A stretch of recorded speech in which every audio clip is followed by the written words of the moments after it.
2 hours. You? Maybe 3.5, maybe 4. Okay. All right, get your bingo card out ready. Starting the podcast sleepy has been crossed off. We're 1 second in. But let's show the power of the ability to fight through it by Having a really good podcast. continuing to have a podcast. But okay, I'm glad. Okay, because we can have a podcast. I don't know if we can have a really good podcast. Yeah. I mean, just because I had those 2 hours of sleep doesn't mean I can't turn on all my fake juice Oh man, I love that. I love fake juice.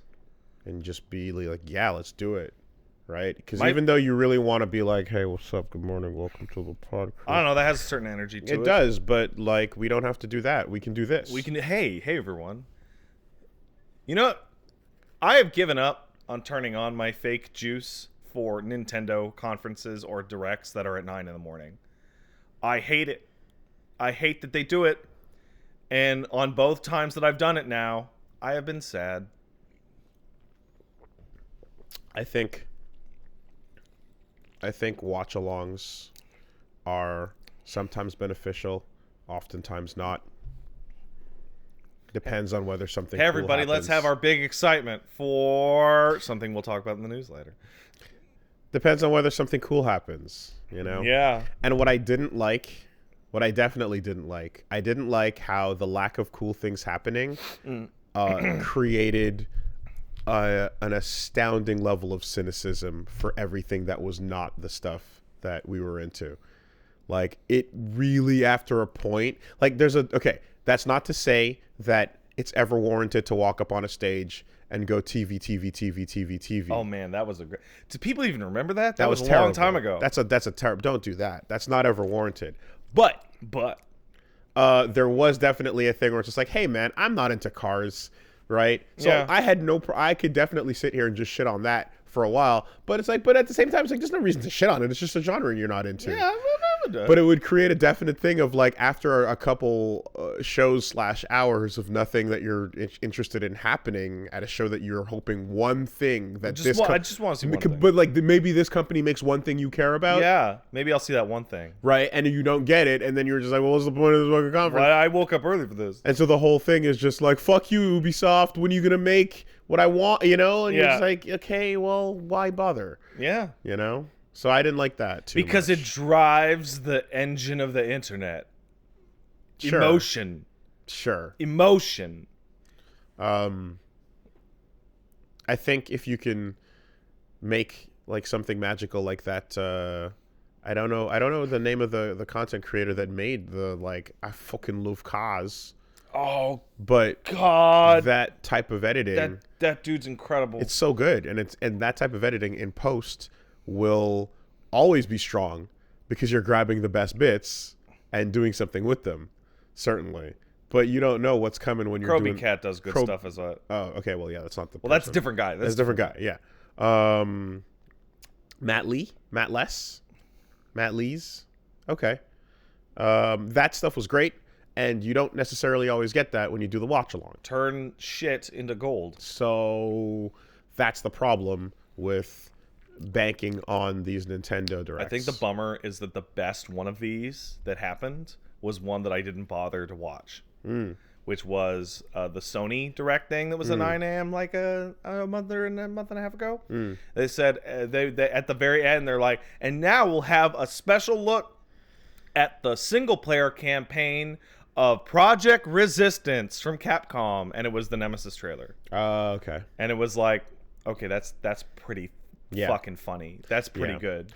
Of course, the Nier Automata one was also like a gigantic, crazy thing that was off stream. But you just never know what you're gonna get on those things, you know. But like, you don't remember the unimportant. I think we're talking about Byleth, of course, and Smash Brothers. I think the one where this one was extra special was because in everyone's heart, not their brain or in reality, but in everyone's heart, they already knew what they were going to get. Therefore, when they didn't get that, disappointment. You know what's probably the most interesting thing about Byleth being announced for Smash Brothers? What's that? the tweet that Sakurai made years ago that said Nintendo has chosen all of the potential DLC characters. It has been settled. If I can make a fun character out of them, then I will do them. But the list has been chosen. And that's a very easily forgotten thing because I fucking forgot that tweet. You know what else is an interesting point? Do you remember when Rex's Mii costume, the Xenoblade 2 character, got announced as a Mii costume? Sakurai in that announcement said, "Well, listen, we couldn't put Rex into the game because his game is too new, and we can't. It just came out too recently in development." And Xenoblade, okay, so yeah, that was Chronicles true. 2, it was way farther from that. Yeah, that was super not true then, if that's what right? he said. Yeah. What then? And also, he's talking in the video like, "Oh yeah, to get Byleth in, we had to play like a fucking early ass build of Fire Emblem that had like a bunch of shit and just skip to the endings." And it's like, but Xenoblade Chronicles 2 was out when that development would have started. Well, okay, so that's untrue. That is untrue. I hope that the Nintendo comment was also not untrue, because yes, that one's probably true. It seems like it. It seems like they would want to be like, here's what we would allow, here's what we're okay with. Yeah. Here's the nevers. Here's the must-have. Right. You know what? I would like to talk about Byleth now, if that's all right. Okay, just very quickly, I was scanning his fingers to see if in the counting of binary, if there were any moments that were my God. unintentionally just like, middle, fuck you And all. there is. It's in there, like, but it's not really in there. People got a screen grab. It's edited. The one that you see is edited. Oh. The real one is like more of a beautiful Joe hand. Okay, Yes. now I'm sad. That's sad.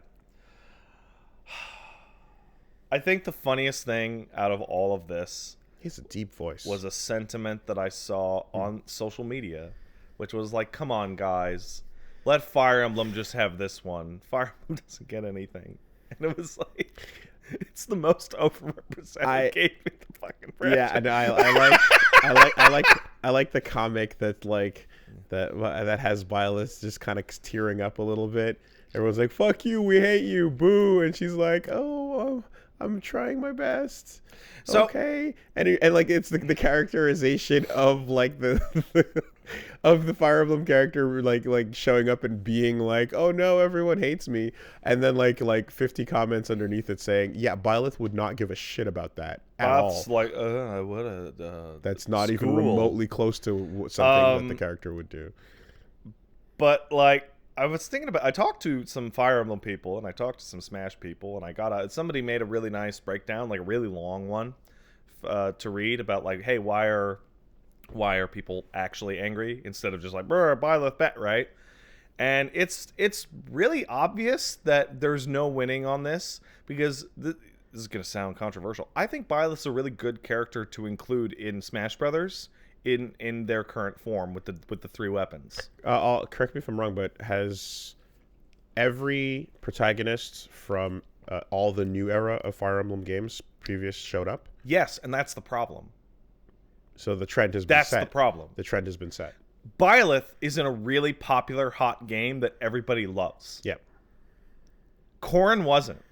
Yep. Robin was. Mm-hmm. Lucina's a side character. Crom's a side character. Yep. Ike was not, but Ike plays differently. Mm-hmm. Roy was a clone of Marth. Lucina is a clone. Yeah, so like, if you went back in time and went Marth, Ike, Robin, Byleth as the Fire Emblem reps, they all play different. They're all from wildly different games. They're all from beloved games. But they got Echo Fighters too. You know, like, it's just, it's when you go, "Hey, I want to play 8-player Smash Fire Emblem." Yep. And I can. Yeah. And, nothing will take away the fact that this game went past 100%. Oh, totally. It went past 200%. Except. And so at some point, you're like, you're basically just going, I wonder what the next layer of gravy is going to be. You know, like, look at all, there's so many layers of gravy. It really shows how people's appreciation works, and I am not immune to this because I feel the same way, but it's goofy. Because the game came out and was done. Wow, what a great roster. Then the DLC started coming out. Oh, wow. Oh, this roster's incredible. But every time one gets added, it doesn't go to 105%. Just that 100% becomes bigger. Right. And then that 100% now includes some question marks. And then when you start at 100 and then you add 5, but the fifth one's like lame, you're now down to 95%. Despite the addition. Corrin followed up Cloud. Yeah. Corrin followed up Cloud in a situation in which when Corrin got announced, that game wasn't even out in the US. Right. Like that character got pushed 100 times harder than Byleth.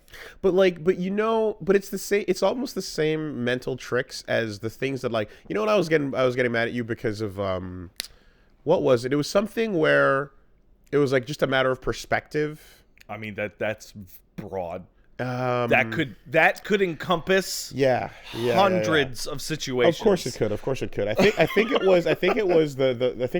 was something like to the effect of like when like one version when one version of a game does not have parity and it's that doesn't make it worse. It just makes it the same and the other one is better. So it's like style switching not coming to other versions of I am frustrated that that's not coming to the other versions. Right. And like the idea of there being like the new thing like gets spun into a positive immediately into a negative because it now creates disharmony. Yeah.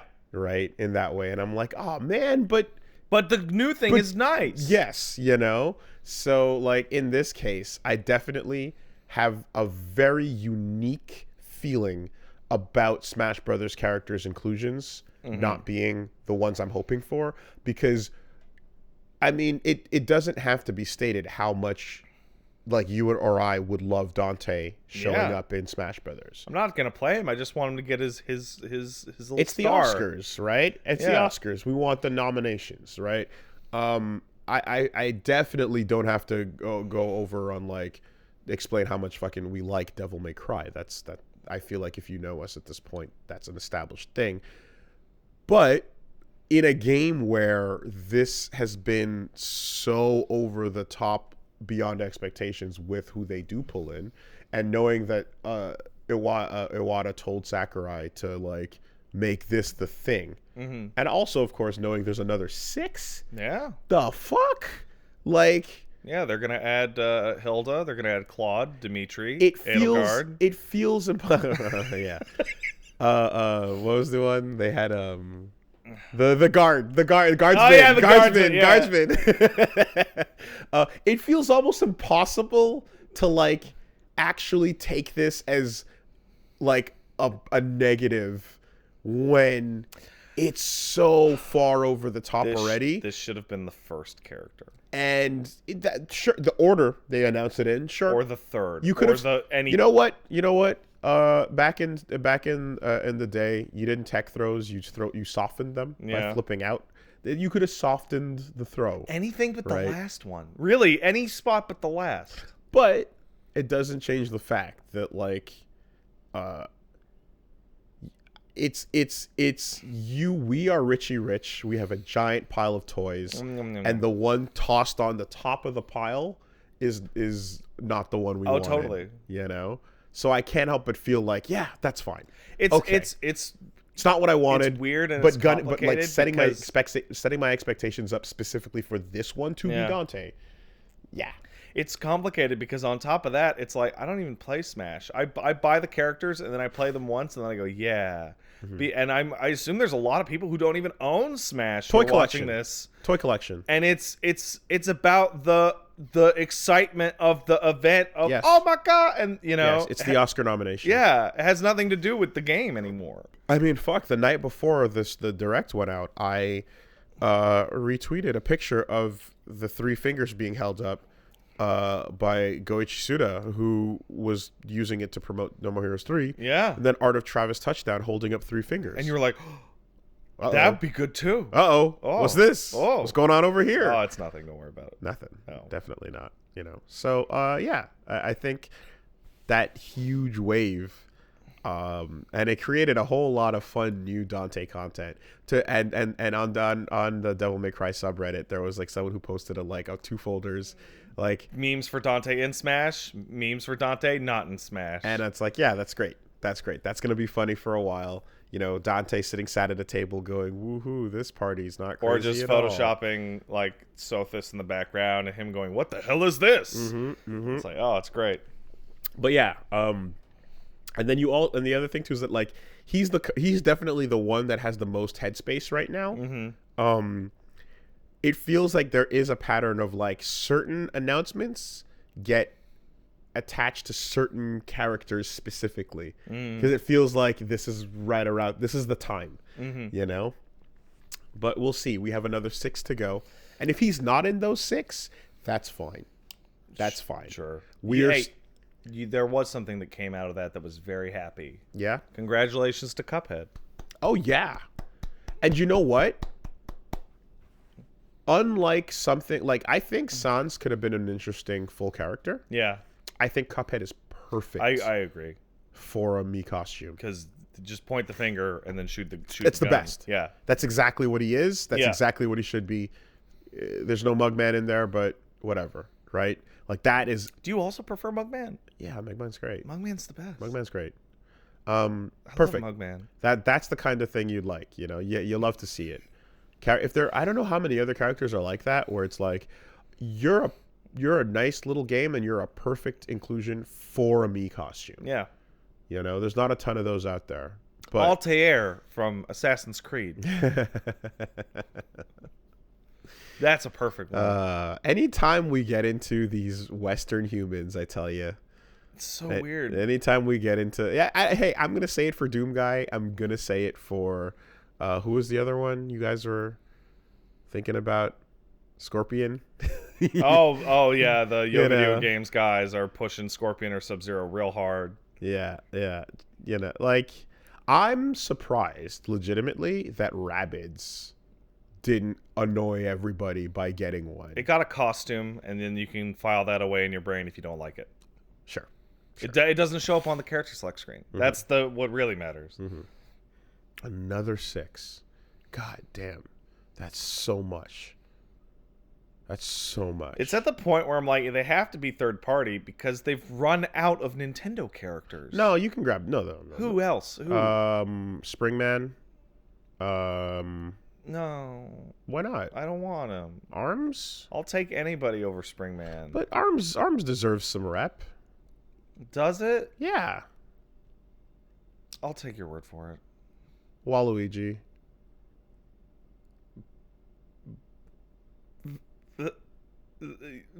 They're never gonna do it. Gooigi. They're never gonna do Waluigi. Waluigi are Springman. Wait, was Waluigi circumcised or uncircumcised? What's the lore at on this now? When you do the second set of costumes, okay, he has that energy. Yeah, the energy changes. Because Christ is no longer with him. It's got to pull it right off. And in if you want to stretch it out, you can go back to the ones. I don't want to stretch it out. Speaking of long snouts, yeah, Birdo never showed up. And you could pick one really good Punch Out character. Oh, to fight Little Mac. Oh, that'd be tough. Yeah, they're all the same level of quality, pretty much. They're all really good. Pick one really good one. Yeah, Mike Tyson. Well, to be honest, I think King Hippo would be the most iconic. Yeah, it'd be King Hippo. You're right. You're completely right. So you do have some picks. You can grab another Nintendo 6 if you wanted to, but there's some really fun third-party ideas as well. Whenever this guest character or guest inclusion of any kind in games comes up, there's always this feeling of, was it the right choice, or was it the choice that was made at the right time? So I think back to PlayStation All-Stars Battle Royale that included DMC Reboot Dante instead of Classic Dante. And it's like, That was not chosen because it was the right choice. It was the time. It was the time. Yeah. And you look at Byleth, and Byleth is the time, and so on and so forth. And it's like, I hope, like, you know, Solaire, for example, I would love to see Solaire. Solaire appeared once in a game in 2011. Yeah. Don't care, though, put him in, right? But if a character from the trailer of Elden Ring showed up instead, you'd be like, oh, come on. Oh, even if that character would be super cool. In retrospect. Yeah. Yeah, that's true. That is true. They, in their interest, they'd probably be like, can we use our new thing? Like, look at because of the time is a dual purpose marketing gimmick. Yeah. Right? And to be honest, if we were to look at other games where guest characters show up, those are the worst kinds. Oh, yeah. Right? It's always best when the guest character is either unexpected but great fit, or timeless, and like thus Tsubasa requires no justification. Right? Here's the other fun bit. Let's say The Witcher and 2B showed up again. Would it not be a little bit like, Soul Calibur kind of stole your thunder? Absolutely. 100%. Right? Yeah. It would be like, that's great, but 100%. It would lose impact. Yeah. Yeah. It would be pretty funny. And I'd love to see Geralt has been everywhere. It's so weird. You make him breakdance in Monster Hunter. So every time you see a Terminator show up in a Mortal Kombat game, you're like, I've seen so many fucking Terminators and so many fucking things. Is that yeah, that's the movie coming out right now. Every time. 100% of the time. But anyway, I think we're looking at layers of gravy. Yeah, you're right. After the initial disappointment of the event wore off, I'm like, yeah, Byleth's cool. And the changes they made to their moveset is going to be cool. And the music you'll get is cool. She happens to have style switching just to rub it in a little bit. And the stage that they have is terrible. But yeah, can't win them all. I think I saw a GIF of Byleth like flying. It was like I don't know. I was very confused by it, but I think my heart has closed off a little bit ever since I kind of went. My number one choice is still Wonder Red, and that's not going to happen. So didn't that game only sell like 22,000 copies or something? Like I said, that's not going to happen. But hey, like out of the Platinum Bombs, that was the worst one, right? But his move list would be perfect. It'd be great. But that's not the point. Let me ask you: if you wanted Wonder Red, would you want him to be like a Pikmin-sized character? No. Okay. No, Wonder Red would be Wonder Red sized. Okay. But there would be 100% an ability for him to gain the crowd behind him. Okay. And it wouldn't be the 101. No, because then the game would crash. But it would be the named ones. So the other colors. The 5 or 6 colors. Yeah. Yeah. You got a crowd of colored people helping you out. That'd be a really fun character. Yeah, it would. And the music. Yeah. And the stage. I know exactly what stage it would be. It'd be the fucking with the flying around on the ship with the dragon. I was thinking top of a school bus. That's also really good. Top of a giant school bus. That'd also be really good. Yeah. But it doesn't really... Or a forking ship. Yep. In the highway. Yep. Absolutely. And there'd be the 2 ships, and you would jump between them. Yep. Totally. And you could even have, like, Chugi fighting a battle in the background. Oh, man. Fucking Wonder Red should be in Smash so bad. Dude, it's such a really good pick. Here's the thing. Wonder Red is not my number 1 pick to get in, but I agree with you in half in that it is the most astonishing character that's not. And everything he would bring would be overwhelmingly That character hyped. would be perfect for Smash. It would be really, really strong. And then when he got announced, me and you and I think Reggie got in 101 recently, and maybe 5 to 10 other people would be like, yeah! But what are you going to and I have to, but I'm okay with that because it's like, yeah, I realize that's not going to happen. It's not even what Platinum would want to push at this point You don't in know. time. You don't know. But boy, would it be fun. And then I feel like, I don't know if we brought it up last week or if I brought this up off mic. It might have been off mic. But I was saying, like, what a fun thing to do is, I think people would like guest stages more than me costumes. Yeah. Right? Depending on the stage. Yeah, so if there was this game that, like, had a really cool stage concept that you could bring in, because like there's a couple of clunkers. I think the problem with that is stages are way more expensive. Yeah, you're right. To make. You're right. Like way more. Well, you don't have to balance a stage. Well, actually, no, Smash I just mean making the assets. It's a big thing. It's a big thing. I don't know which would be more expensive. Actually, I don't know. It might not be. Really? Oh, because animation. And the tons of iterative little things you have to do to tighten up a character. It's hard to say. Tighten it up. But I think there's some boring stages in Smash. What? And I think, like, really? Yeah, and I think, like, even if you didn't get the game, it'd still be fun to be like, yo, let's go to that stage from 101 with the music and the fun little cameos in the background, you know? That would be a fun thing to do, too. Man. And it's not as full of a commitment. I just remembered there was something in that Smash Direct that filled my heart with exorbitant joy. And that was Sakurai looking directly at the camera as text popped up on the screen saying, "Is Smash a fighting game?" That was pretty funny. And him going, "I don't know, man. It's like it's like, well, definitive. The creator of Smash goes, I don't know, man. Whatever. Maybe not." I bet you his position has changed over the years. Yeah, I bet. And I think you can tell via things such as tripping and characters who pull items out of the ground At random. who are forced to use items even if you turn them off. Yeah. Right? So DDD, Yeah. little things like that. Like, I feel as if you're seeing his evolving position and ultimately a steadfast and stalwart Smash community saying, we don't care what you do, as long as we can hit these triggers and turn these things off, we will play it this way. And him kind of being like, I can't stop you. So I mean, he could, but he doesn't want to. Like, I can't make, like, you can turn this into a fighting game even if that's not my intention. Yeah.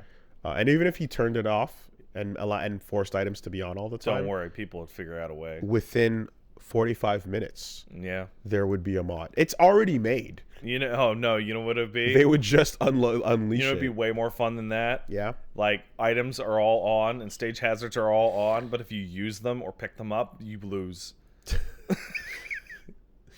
Mod it so that all the items are still on the stage, but if you hit A on them to pick them up, your character explodes. Don't try spot dodging over that fucking lightsaber. Don't do it. You might pick it up. Oh, you died. Yeah. Somewhere in tournament, like, Mewtwo King is standing on top of a hammer and has the discipline of, like, a waterfall Oh my god, look at this man. to just not pick Look up at the this man hammer. defending on this hammer. He's not picking up It's the in hammer. the moment of edge guard, right? Like the Fox player is floating right back to the, and he knows he can get the full pot bonus by just picking up the hammer right now. But No, you can't. No, you can't. You have to. You know not what, Wooly? choose This the item. functions as a great segue into commentating on fighting games. I would like to ask you about Samurai Showdown. What would you like to know? I would like to know about the mind games that circumstances can play on everyone due to the existing context of the way a fighting game is played. Samurai Showdown is a game of patience, high damage, and anticipation. And at any given moment, two fighters might choose to pause and react and wait to see what your opponent does. Just hold down back like that old Honda match. It's actually not a bad idea in some cases to be patient because you can lose that life very quickly. So sometimes you want to take stock of what's happening. Well, or so I thought. So you thought. And as I was commentating Top 16 at Frosty Faustings in Chicago this weekend, Space Detective had a bit of an issue with his stick. and it took about 45 seconds before I noticed that. Who was your co-commentator? Dynamite. Because they were right there alongside with you. Yeah. And so was when I was watching it and I had known the context, I'm like, yeah, I can see it. Mm-hmm. That was not your fault. I think the funniest thing was that when people were talking about it, it wasn't, oh, look at these commentators. It's like, this fucking game. Yeah. This fucking game combined with... Because, hey, here's the fun... Like, when we go back and look at that, and I've tweeted it out, you can go see it. Event Hub's made an article about it, actually. You can see the chat, the crowd, right? Everyone that was watching it at the same time was into that moment. Oh, my God, he's holding down back. It's incredible. Because he wasn't standing idle. Yeah. He was holding down back, right? Yeah. So one player was crouching, holding down back, and then the other player was moving in and out a little bit, standing still. That's footsies, man. That's and then invisible footsies. And then after like 10 seconds, he ran in and then dashed back. Yeah. And there's a moment where he dashes in, and it's like, and the Yashimaru doesn't flinch, and you just like doesn't do anything. You're just like, oh my God, you know, the presence. But they were moving in such a way that it looked like a respectful moment. Yeah. You know, and it turns out it was not. It turns out it was a busted controller was issue. broken. Yes. And it's like, that's gonna go down. That probably is gonna go down in history as like Samurai Showdown MP4, yeah, or MP4. That's what it is, because that game totally looks like that all the time. You know, and I was really like, I'm like, yeah, that's the perfect 60 seconds to if you want to explain what is this game to people. Can we tell if the players are playing? No. That was a really fun time. Frosty Faustings was good. The other thing that was a good time was the commentary I did, top 8 at the mystery game tournament. What mystery game was that? Well, every round they switch games. Oh, Jesus. So I got to sit down with one Vic Font himself, Spooky, the hardest working man. And we did top 8 commentary for games that we didn't know were going to be announced either. So we find out at the same time the competitors and everybody else does. And all you really have to go on sometimes is like a music or sound cue before it shows up on the screen. It was really fun. They went through games like Mega Man Arena, I think it was called, which is honestly the craziest example of money on the table left by Capcom, because it's a multiplayer Mega Man 8 and 9 style, Mega Man 9 and 10 style 8-bit shooter fighter. So remember how Mega Man 7 had like a versus mode? I do. It's versus mode, but with all the sprites from Mega 9 Man and 10. 1, well, 2, 3, 4. Oh, right.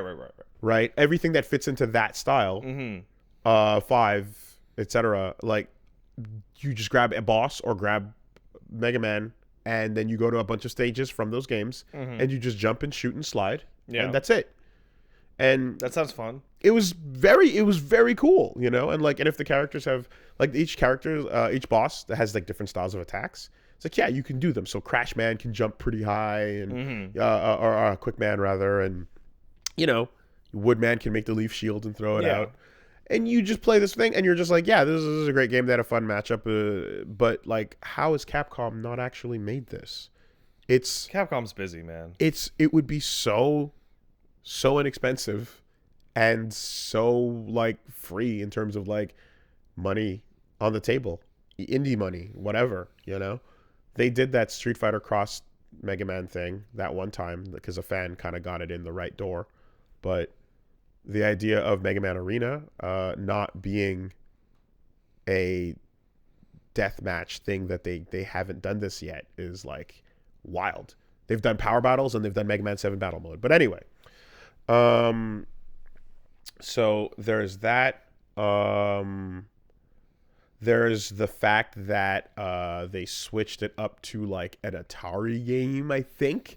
It was Wizards of War, which is this old like Atari feels like caveman video games. It was, but they had to fight in this game that was essentially, imagine Pac-Man except you could walk around and shoot, Okay. and you can shoot your opponent. All right.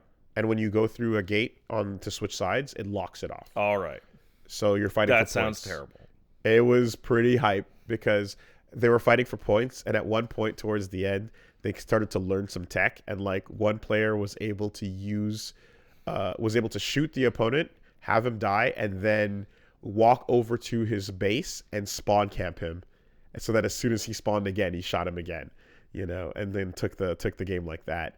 So That sucks, man. it's like that's when I saw when I saw this dude do a spawn camp in a game before like The words. ever existed. Yeah.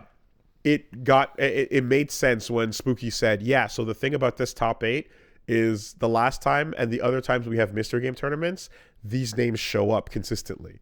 These guys are good at playing random games and adapting on the fly. General skill set. Yeah. That was the most fascinating thing to me. It was the idea that you could literally be someone that is like, your power is to just adapt within 1 or 2 rounds. That is your power, sir. And get good enough to beat the other person while you're all trying to understand the rules. No one knows the rules yet, right? It's like, that pick a new character in a random fisticuffs kind of situation, and just they're gonna win, right? They find one good thing and then they use it, and then the tech in some cases is okay. Whatever they did, just mirror it. Yeah. Whatever you looked at might not be as good, so just at least use the tech that they learned at the same time. Did you see it happen? Do it better than them. We went over from there to some fucking jank ass shit on the PlayStation 1 called Kengo. And it's a Bushido Blade ripoff. yes, except it was made by the Bushido Blade people. Yeah. So it's a ripoff of their own shit, but not really a ripoff. It's fucking weird. It's just their prototype game. It's fucking weird and wacky and janky and goofy. And it was hilarious because, like, that's the ultimate in too late, too bad, you didn't. You lost. Yep. Because it was just like, you find a button, hope it works. Didn't. You're dying in 2. Oh, well. So that went really quickly. I would love for there to be a new Bushido Blade and for it to become the hottest shit, because then matches would look like 90 seconds of no movement, followed by cuts. Maybe even the stance change at the 30 Oh, second mark. Yeah. The grand finals, they shut down the screen and they went and pulled out a pocket arcade machine, which is a functioning arcade machine that is the size of a deck of cards. And they plugged in 2 micro sticks, which were the size of, let's say, like a napkin. Not this. Each stick was half of a Post-it note. Wow. And that was grand finals in Nice. Super Turbo. That's perfect. Yeah. Perfect. Yeah. It was a miracle to see them even doing moves. Yeah. It made the most basic. It was like we were watching Street Fighter 2 as children for the first time again, because you're fighting and you're mashing buttons and you're like, oh my God, that Balrog just did this crazy series of punches. How did he do that? It's wild because you expect nothing on these controls. That's fucking hilarious. Yeah. Yeah. You want to go back to the feeling of secret special moves being impressive? You put people on some stupid ass controller and make them wear oven mitts and have them play, Yeah. and then when you see it happen, it's a magical moment again because you know the weighted clothing is on. So yeah, man, the mystery game tournament was fucking great. That's a fun thing. Chicago in general, the other thing we were told to do was hit up this place called Kuma's Corner. It's the big burger joint. Was told by more than one Chi-Town native that this was the best burger you could have. How was it? It was okay. Yeah. Yeah. It's very common. Yeah. This is the best shit in town. You get there, it's like, yeah, it's pretty good. It was good. It was good. It might be better if you're somewhat less traveled. Yeah. It might be, But when you have to dodge the gunfire to get to it, it adds a certain taste. I don't think we were in that part.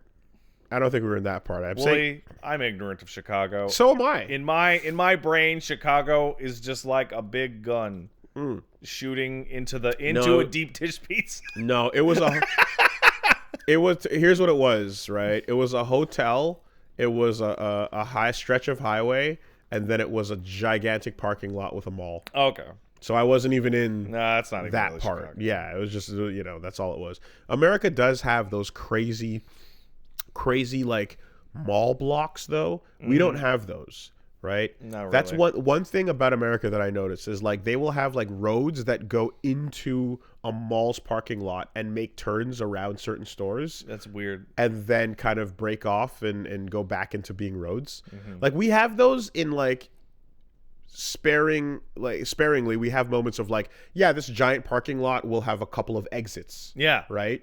Is how we have it set up, and people kind of do circles around. And then people drive like maniacs just directly through the fucking parking lot. Trying to find, or try to find parking. They'll drive in these big circles or whatever. But like, yeah, it's definitely I'm not used to seeing these like humongous like mall like subsections with full on roads in between them. So that was one thing they had. But anyway, and then I went to Galloping Ghost. Here's everything you need to know about Galloping Ghost Arcade. They have Daraku Tenchi, the Fallen Angels, working on an arcade cabinet shared with Martial Masters. They have an Ikaruga cabinet and a Radiant Silver Gun cabinet. I saw you playing Tatsunoko versus Capcom on a cabinet. Yeah. They have the only working Primal Rage 2 cabinet. They have Midway's The Grid. They have the Mountain Climber, which is some weird FMV game that looks like Dragon's Lair and Space Ace type of game. What the fuck? But then upon closer inspection, it's just Lupin the Third. Except this was before Lupin the Third was localized here. So they just took clips of this anime. What? No. That's hilarious. Galloping Ghost is the best arcade on the planet. It's the best selection. And it will maintain that way because it's the best arcade. Yes. There's no danger of it dying because it's the shit. It's the most complete collection of arcade games on the planet because this is including Japan easily for free. And as someone who's been to many arcades in Japan, like you have to understand how special this place is. They're killing it. When you go to a typical, let's say, there's a bunch of different like places in Japan. You've got Acho, you've got Hey Akihabara, you've got Taito game stations everywhere, right? Let's say we take a typical Taito game station. It'll be 5 floors, right? This big red building, and you walk in. The first 2 floors are crane games. That's right. The top floor is Purikura. That's right. So it's really all about floors 3 and 4. 3 and 4 are broken up into rhythm, fighting, like giant moving car / mecha / Guncon or Gundam games, and then miscellaneous others. They will be multiple repetitions of things that are popular. Yeah, so like here's the BlazBlue row. Here's the BlazBlue row. Here's the Jubeat row. Yeah, and so on and so forth. Oh, that game's great. It's fantastic. Oh, right. But in the end, as a result, you don't have that much variety. No, you just have 2 floors of a couple of games that are. I mean, they're great. It's a fun place to go kill some time. Excuse me. Bless you. When you walk into Galloping Ghost, there is no duplicates. Every single machine is unique. That's ridiculous. The first room you're standing in probably has 100 cabinets in it. And then the adjacent rooms, plural, all have, let's say, 30 to 50, right? And there are many rooms going into the distance because they took over the block. Yeah. And then there's also rooms going up vertically as well that have more. So they're just this giant complex of butts to nuts crammed for space arcade machines running, and they're all like, they have a few areas where they're like in sections, but most of the arcade has random like scattershot placement. Okay, so you're not going to the light gun section. You're just like, oh, I can see House of the Dead way over there, and I'm standing next to a Time Crisis machine. Yeah, Mortal Kombat is next to Joust 2. Of course, next to, you know, like, and that's great because it enhances the sense of discovery. Yeah. Because you don't walk through Street Fighter World Warrior, Championship Edition, Hyper Fighting, and then you go, there it is, right? Yeah. It's much more exciting to just walk through random shit and be like, yo, there's Dolphin Blue. What is this? I don't know what that is. It's my new favorite fucking run and gun. I didn't know, but now I know, you know? Yeah. It's really just a magical place. And like, yeah, like if you're out in Illinois, if you're out there, like you guys have it special. Like that's a must visit. And what's even cool is they print out the high scores and a little card above every cabinet. Seriously? Yeah. That's a hell of a lot of work. Yeah. So if you get a new high score, they put it up there. Oh my goodness. Right? I mean, this is like the fucking place where, if I'm not mistaken, King of Kong was taking place, right? This was where that happened. So, disgraceful. So they actually have another place down the block that's same thing with pinball. Yeah. And they're getting pinball machines every week. And the first thing the guy when we walked in, as me and Jimmy Bones walked in and like checked it out, and like the guy who was at the counter was just like, "Hey Wooly, hey Jimmy Bones, how you guys doing?" And they're like, "Okay, that's cool. What's up, dude?" You know, yeah. Hello. And he's like, "Yeah, so we got this the thing. You got this, you got that, and we got the pinball thing over there." And I was like, "You got a pinball machine?" And before I could even open my mouth, he's like, "Yeah, they got Black Knight." Yeah. And I'm like, "Oh, okay, so you know." You the fact that I don't even this counter for a reason. He knows, you know. So it was really, really, really, really cool. It's the best arcade. Yeah. It's just like, that's non-hyperbolic, you know. The one thing that like I was told about in advance was just like, sometimes because there's literally hundreds of them, you might hit like a button on something and it won't work, or you might hit a stick somewhere and it's not. That's to be expected. But I mean, dude, like everything I touched seemed pretty fine, and like the quality of upkeep was pretty high. There was one Sonic the Fighters had a machine that was like the CRT was faded out. Oh, you know, shame. What are you gonna do? Shame.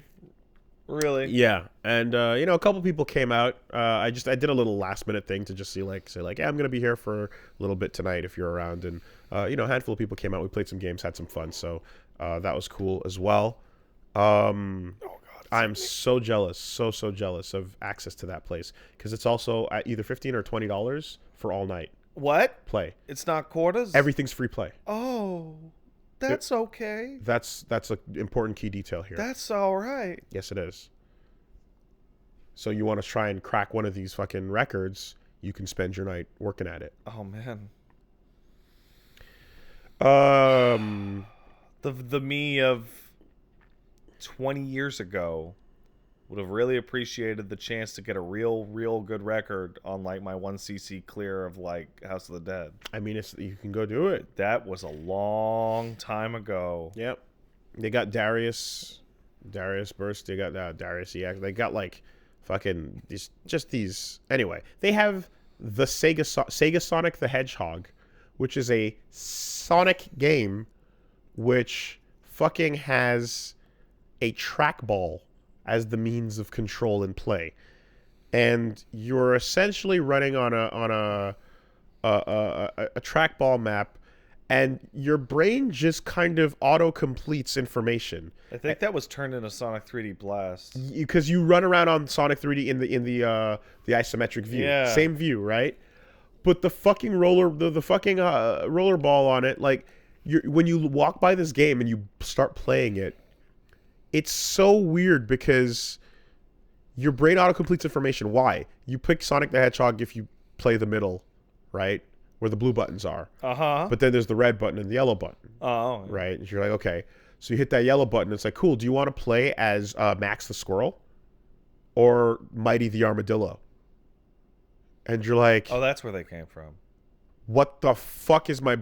And then you look up again... Yeah. And Sonic is standing next to a red guy and a yellow guy, and it's not Tails and Knuckles. That's weird. It's just fucking the armadillo and the squirrel. I don't like it. And yeah, it was deeply uncomfortable right off the jump, because I'm like I did not notice, because when you see Sonic standing in the middle and a red and yellow blur next to him, you don't even look at it twice, you know? Ray, and Whatever, man. So no one cares. Yeah. No one cares about Ray the squirrel. So they have that working. I think every single one of the characters in the Sonic fandom is somehow in Sonic Mania. That's where they came from. That's weird. Get out of here, Sonic friends. Sega Sonic. Back to whatever. That's weird. That's a terrible title. That's the name of the hedgehog. It's Sega Sonic the Hedgehog. I prefer Sargnar the Hedgehog. Thank you. I actually finished The Mandalorian. Oh yeah. I loved it. You didn't fall asleep and then think you did? Not this time. What a weird story that was. It is not the first time it's happened to me. All right. I'm sure everyone's had that like ghost conversation with somebody. I talk to ghosts, yes.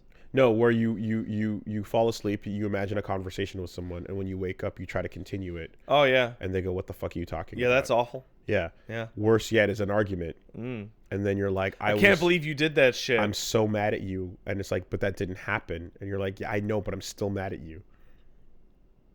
Well, I guess that's your problem then. Yeah. So that happens to people too. Yeah. I had a dream Wooly stole my Game Boy, and then I woke up and went, God damn it, I can't wait. What? No, I don't have a Game Boy. Damn that Wooly. How could he? Why would he do that? How could Dream Wooly do this to me? Dream Wooly can do anything. You can't trust Dream Wooly, I'll tell you right now.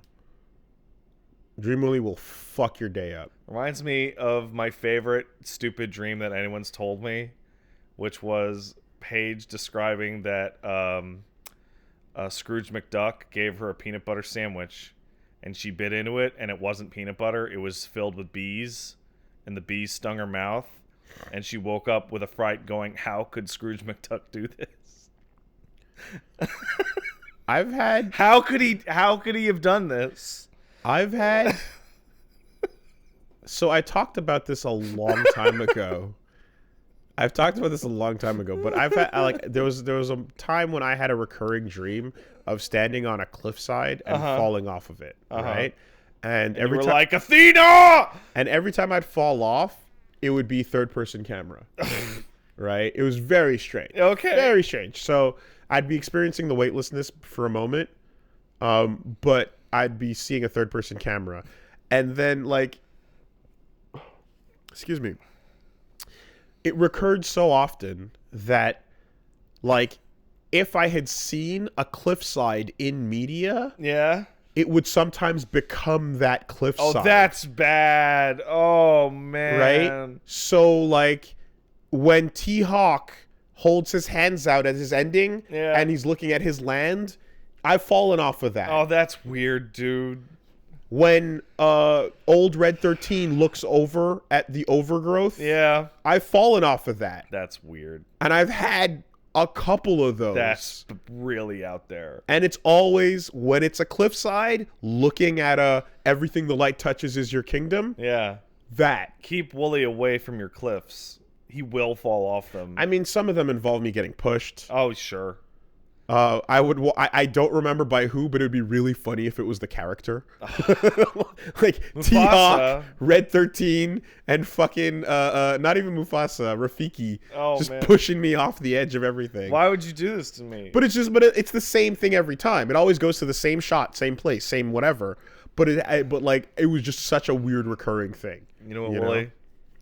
That's a higher power trying to tell you something. For what it's worth. Like, it wasn't even that bad because I had a couple where, like, pseudo-lucidity was, like, starting, where I'd get pushed off, but I'd, like, float long before falling. Anyway. Did I ever tell you the story of that dream I had that I was blind Spider-Man? Probably. Well, I'm going to tell it. I had a dream in which I was blind Spider-Man, and it was my only lucid dream ever. In which I was like web swinging, and like, wow, yeah, I'm doing it. I'm Spider-Man, but I couldn't see nothing because my eyes were closed. I wasn't actually blind. I just had my eyes closed. And I was like, man, this sucks. I have total control of my dream, and I'm Spider-Manning, thwip, right? This would be so cool. I'm going to open my eyes so I can enjoy the rest of my blind Spider-Man dream. And then I opened my eyes and I was in my bed. And I was like, I'm still pissed off. Yeah. That it was my one lucid dream ever. And my attempt to see what was happening killed it. Yeah. So pissed off. No, I've had a couple. It's not as easy to make happen as like sometimes some people make it sound. And some people say you have to train yourself into it. I don't know about any of that. Apparently you can train yourself. I don't know how you can train yourself to do anything in an unconscious state. Yeah. You know, like, or I think it's about like doing constant checks in your life to sort of like go like, am I dreaming right now? Oh, with your totem? Or whatever the fuck. Yeah. Or, I'm going to spin the top. You know what stuck with me? In waking life, they tell you that you can't change the light in a room, or you can't look at a clock. Right? Because the numbers will be jumbled and the lights won't turn off and on, and that's complete horseshit. Yeah, it's nonsense. I've done that in dreams, and it's worked. And I'm like, that's Richard Linklater lied to me. Damn you, Fonzie. How would you do this? But yeah, like I've had a couple of those, and what usually ends up happening is like a sense of weightlessness, or like some really long moon jumps, or like floaty moments. So, in this dream, do you ever hit the floor, or you just fall off the cliff? I don't really ever hit the floor. Good. That's the bad part. Yeah.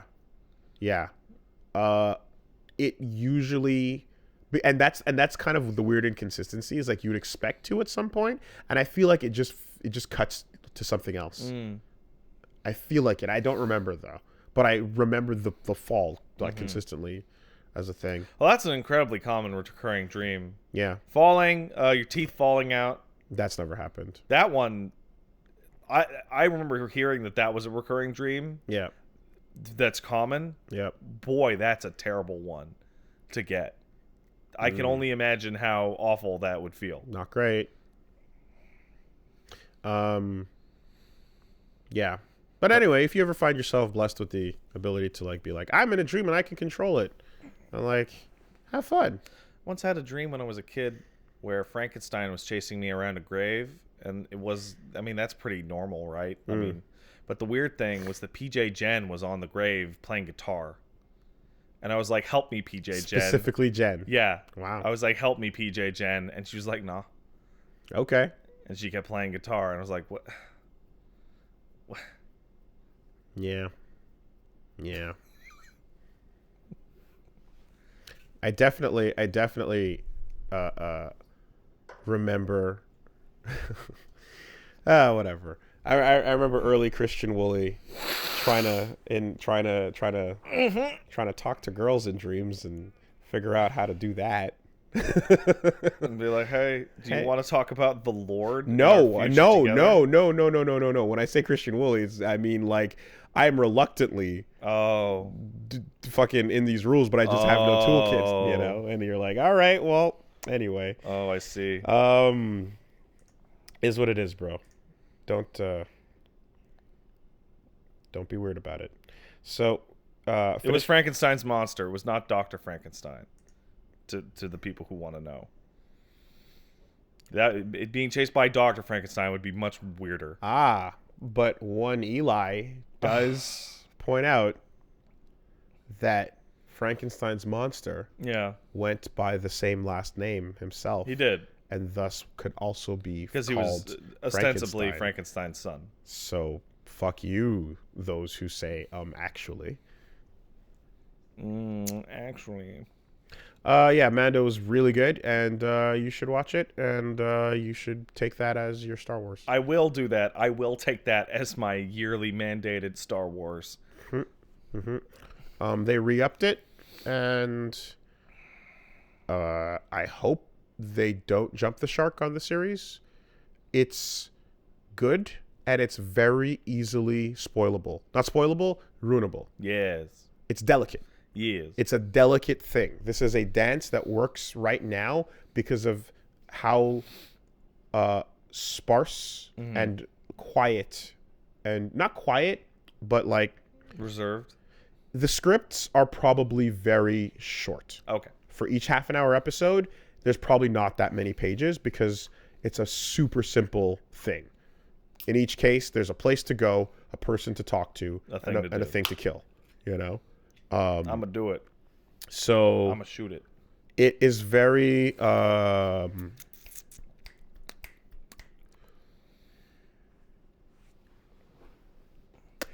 It's a Western. Yeah, it's a Western. It's a Western. Yeah, I've been hearing this since day one. It's just Western. Have people said that? Oh, yeah. Okay. That's the universal consensus. Interesting. I haven't seen it. I didn't know that people... Okay, well, that's complete. Man rides into town. Yep. Town has a problem. Yep. Help us, man. I don't want to help you. Okay, I guess I'll help you. Man rides out of town. Yep. Never to be seen again. Yep. Lone Wolf and Cub vibes. Yeah, totally. Samurai 7 style, wild Totally. You know, like fucking yeah. So you take your Kurosawa or you take your Westerns and you roll in and you roll out. That's it. And because it's like that, of course, you often will have like, who do you meet in town? Well, let's say there is a town. You'll meet one person who will be the character representing that area. Yes. And they'll I am the town. Yes. And then you will have your discussion with the My town. husband died in the war, and now I got to protect the chitlins with this space Winchester. Or whatever the fuck, you know. Yeah. That's it. So, because of that, because it's so straightforward, it's like, don't fuck it up. Don't put in too much, you know? And but what if Darth Vader was there? Yeah. They hire their own baddie. Yeah. There's a caped man. Yeah. He's got a weapon. Yeah. That's interesting. He does a thing. You know what's fun too? There's a part where they needed stormtroopers, but apparently did not have the budget to bring in enough stormtroopers. So they actually went out and hired, I think it's the 51st. 51st. Yep. The fan platoon. They brought them in with their own fucking which are armor, immaculate, and they all played the remaining. That means the 51st is a cannon stormtrooper division. Cannon platoon. 501st. 504. I forgot a 0. Sure. So them, which is real. And what's really cool is the guy who was teaching Haka.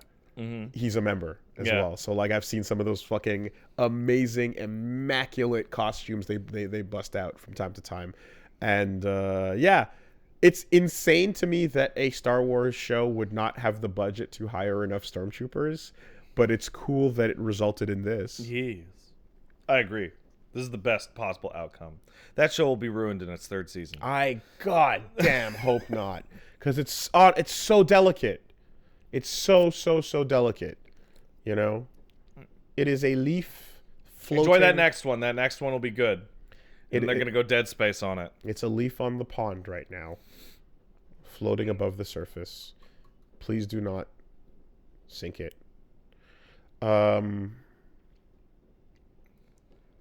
Yeah, that's fine. I mean, I did some other things. Like I spent a bunch of time playing more Dems Fighting Herds with the devs. And yeah. I think I'm getting to be not ass. Ah. I played a couple hours with some of the team. It's always a fucking uplifting but depressing feeling. I'm learning to be not ass. Yeah, that was fun. I played this Windjammers SNK, this Neo Geo Windjammers, not quite Windjammers game called Bang Beat, and holy fuck, is it weird and goofy and not as good because it's like you have to clear all the blocks behind the opponent before you can score.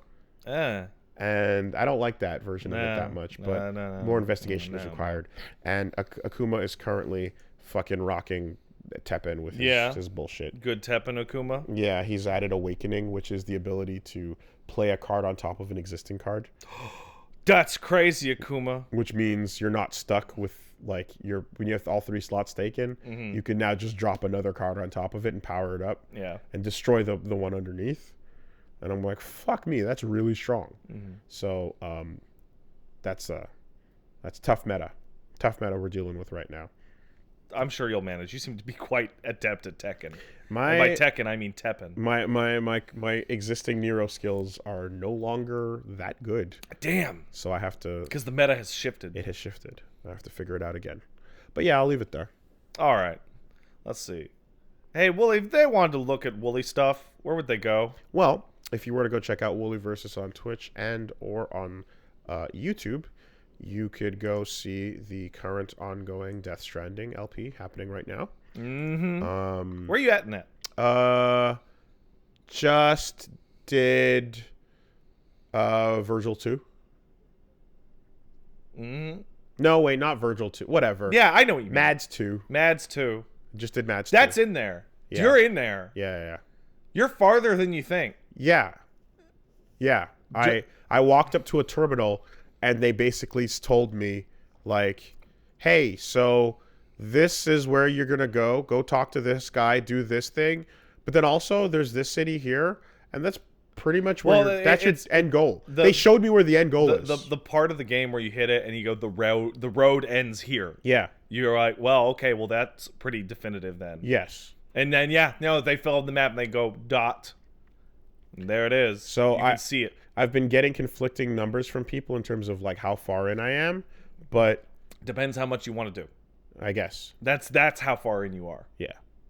You can go talk to 3 people, do their requests, and then run to the end, or you can start cleaning up before you do that. So based on the way I've been going, I've been dropping zips pretty consistently everywhere so that when we get to doing the orders, I just zip to them. Those last 3 locations are real easy to zip together. Okay. They're laughably easy to zip together. I've already got half the mountain zipped up. Yeah. So at the moment, zip it up. Yeah, at the moment, I have no problem going from, let's say, first prepper all the way down to photographer. Yeah.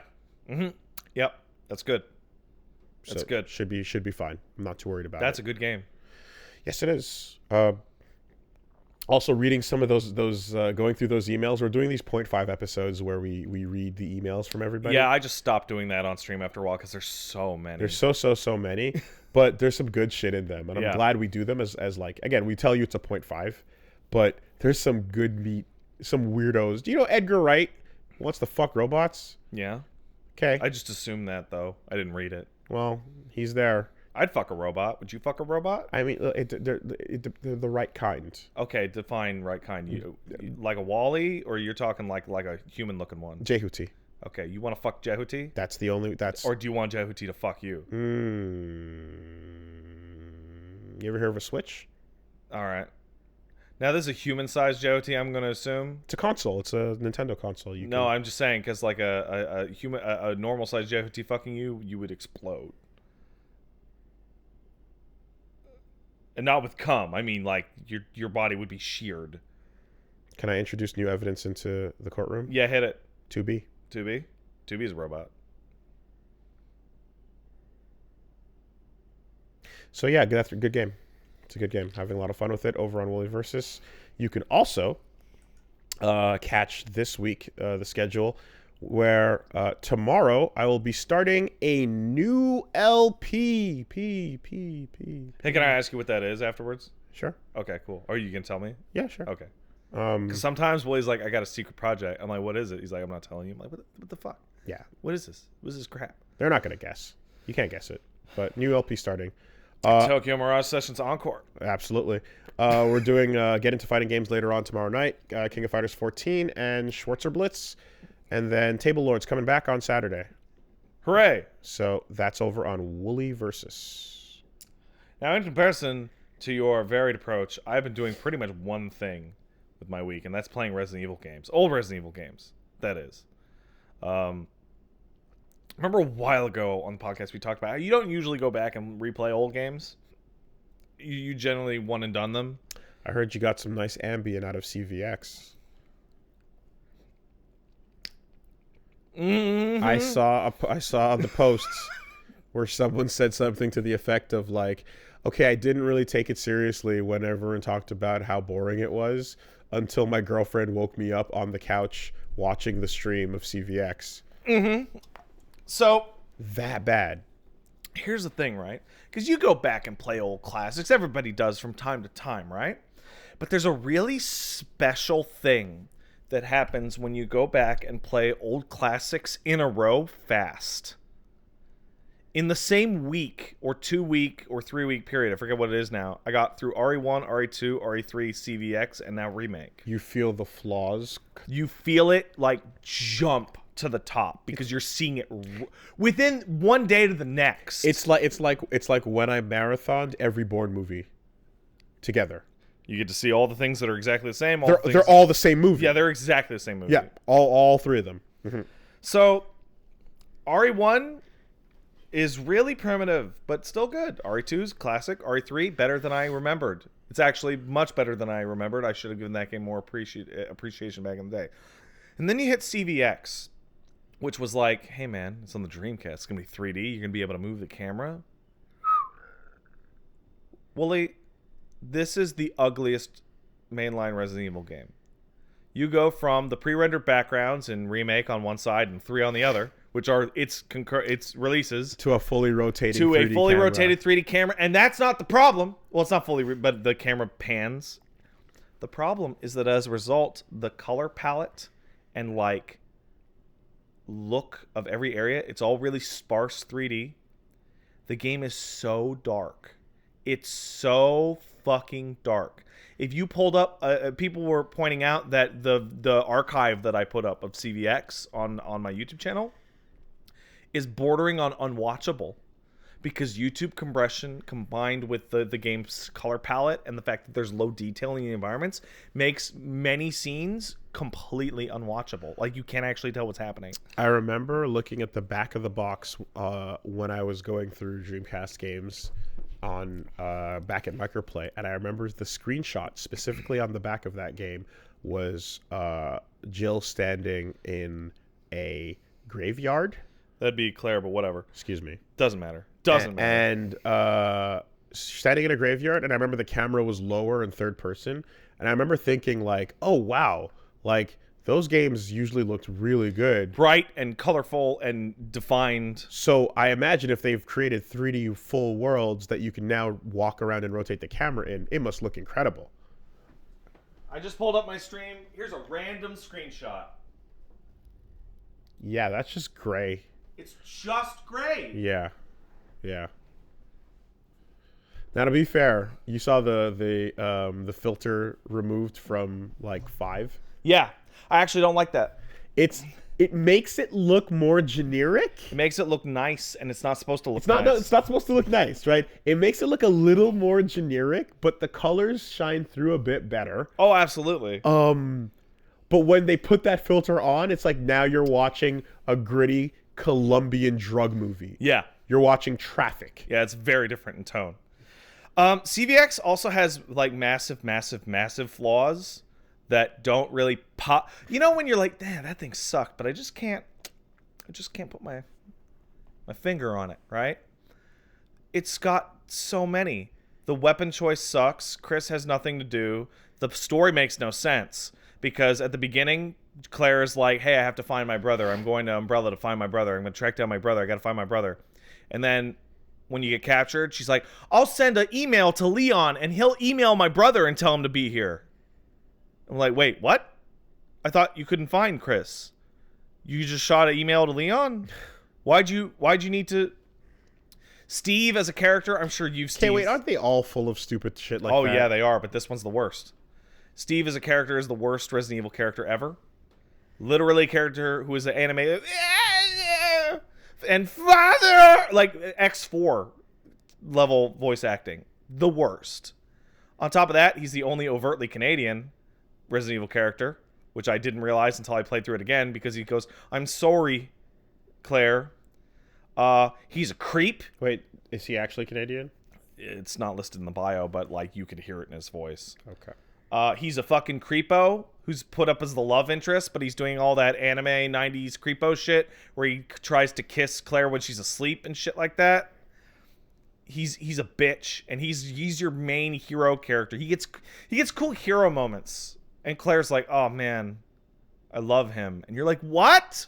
Why? Like, he feels like a Kirito self-insert.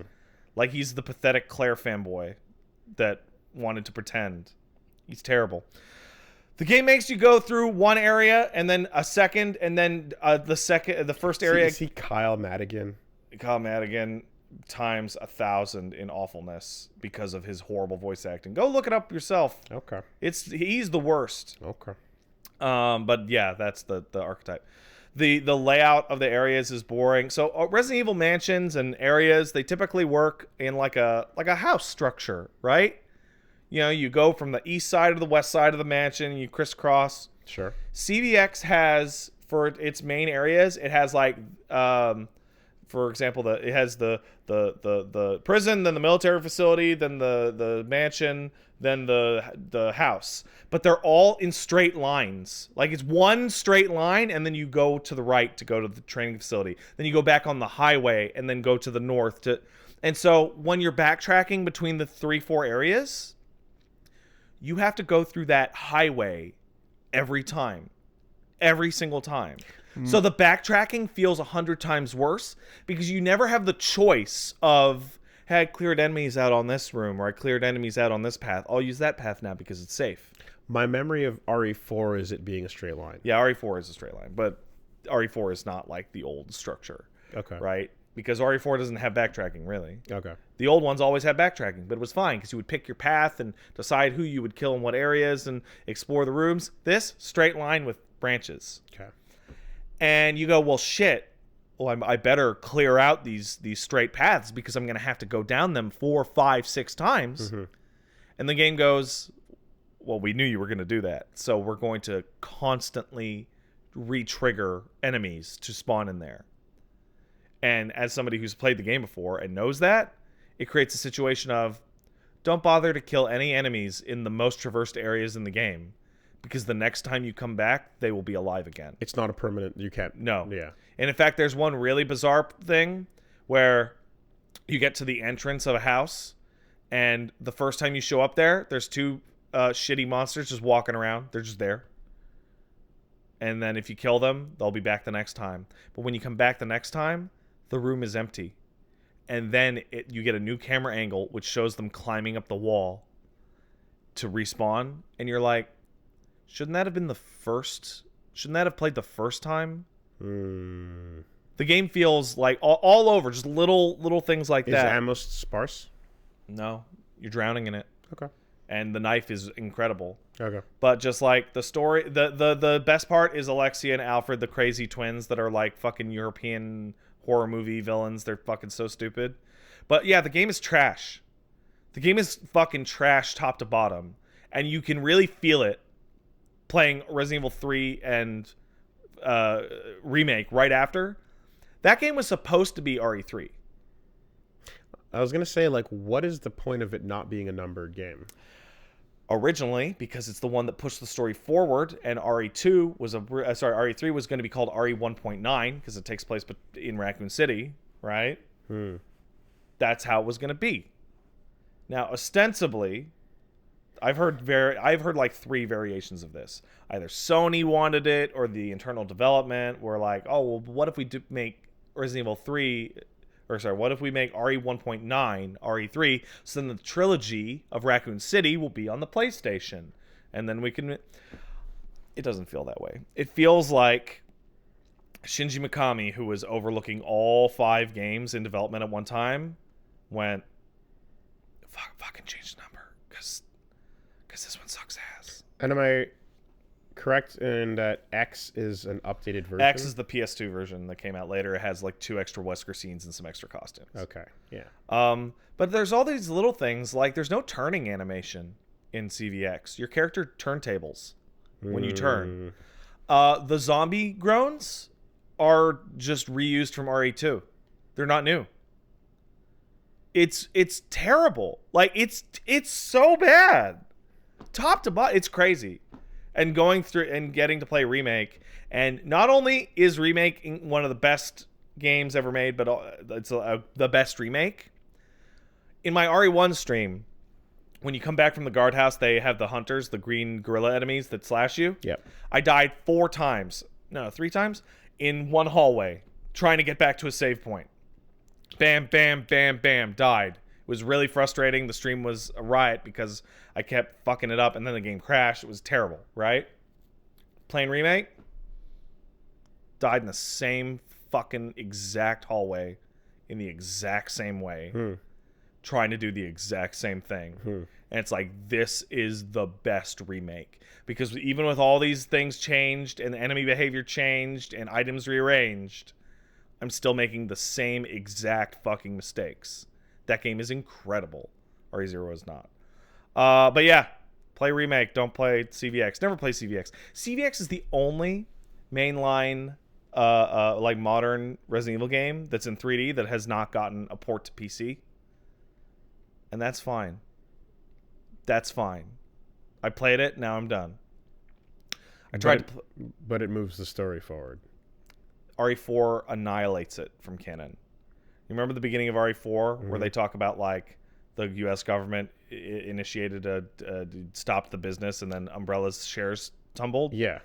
That is so bizarre because it goes and it's like, that would have been right after the nuke, right? So how does a CVX take place 3 months later with the active Umbrella? Oh, whatever. Just shut up. Just don't worry about it. Okay. Shh. Okay. Like, that game got annihilated from people caring. Like, ugh, bad game. Let's see what else I do. I tried to play Temtem yesterday. Yeah. Temtem was on fucking fire yesterday. What happened? It's a MMO launch. Oh, it launched yesterday? Yeah. Wait, but I've been hearing about it for weeks. Yeah, because people have been excited. They haven't been playing it? Some people got into the stress test. Okay. Definitely knew some people were playing it somehow, so yeah. That makes sense. Okay. Launched yesterday, servers dead, bugs, etc. They got it to a stable state last night, but that stable state last night was like at 3 a.m. So, I haven't played Temtem. People seem to enjoy the Temtem. Pokemon Online? Pokemon Online, but with Temtem. It's cards, not Pokeballs. But they're monsters. Yeah, they're monsters. Coming out of cards. I mean, you seal them in the card. That's They're Wooly. They're not Pokemon. They're Temtem. Are they digital monsters? Some are. There's a digital type. But are you sealing them in the card via digital? I don't know, dude. I didn't play it. Okay. Is it magic being used to put them in the card? It appears to be technology. Okay. I'm going to assume it's technology. This is the question. I think the starter types are like mental, crystal, and I forget what it looks love. Like. It looks like a fire type. Okay. But yeah, it looks cool. People seem really excited. I'll be checking that out. I'm interested in Temtem. I'll be checking that out either depending on the server shenanigans and how I feel tonight, because I usually don't want to stream after the podcast. Yeah. Either tonight or tomorrow. Some people did persevere through and get to play it, and I have heard universally positive praise. Trailer looks great. Except for two things. One, yeah, it's still on fire. And two, man, those designs just aren't as good as Pokemon. But it's goofy because like some of them are gonna get there. The overall art style just isn't as enjoyable as Pokemon. But on the flip side, every single one of the Temtem is like lovingly, lavishly animated with all of their attacks and all of their movement. And so it's like, even though the actual design of the Temtem doesn't look as good, its realization in game is 1,000 times nicer than anything Pokemon ever did. Got it. Okay. So I'd say it equals out. I mean, like, Pokemon, to me at least, still look their strongest as a 2D piece of art. I would agree. And Clem's did a video on that. They never look as powerful, or not as powerful. They never look as, like, when I say strong, I don't mean like physically strong. I mean strong in terms of design and implementation. Clem's did a whole video on that. The translation doesn't work. In which he blamed the switch to 3D on the animation, because like Pokemon Stadium, those things actually look great because they animate and they did like you got Cubone doing drop kicks and shit. Yeah, totally. But in the modern Pokemon, they look really flat. They look really, really flat. Yeah. They look perfectly symmetrical and uniform. They don't really animate. They don't really have a lot of life, so they kind of look like amiibos. Also, I much prefer the red and green art style of, like, you know, Fat Pikachu and shit. Yeah, Fat Pikachu. To the anime version that, like, everything sort of became. Yeah. I really do. I think there's a clear difference there, and I like the original art a lot better. You know, I wish it kind of, like, stuck more to that, but... Pokemon's been dropping the ball for a while. This indie game is indie as shit.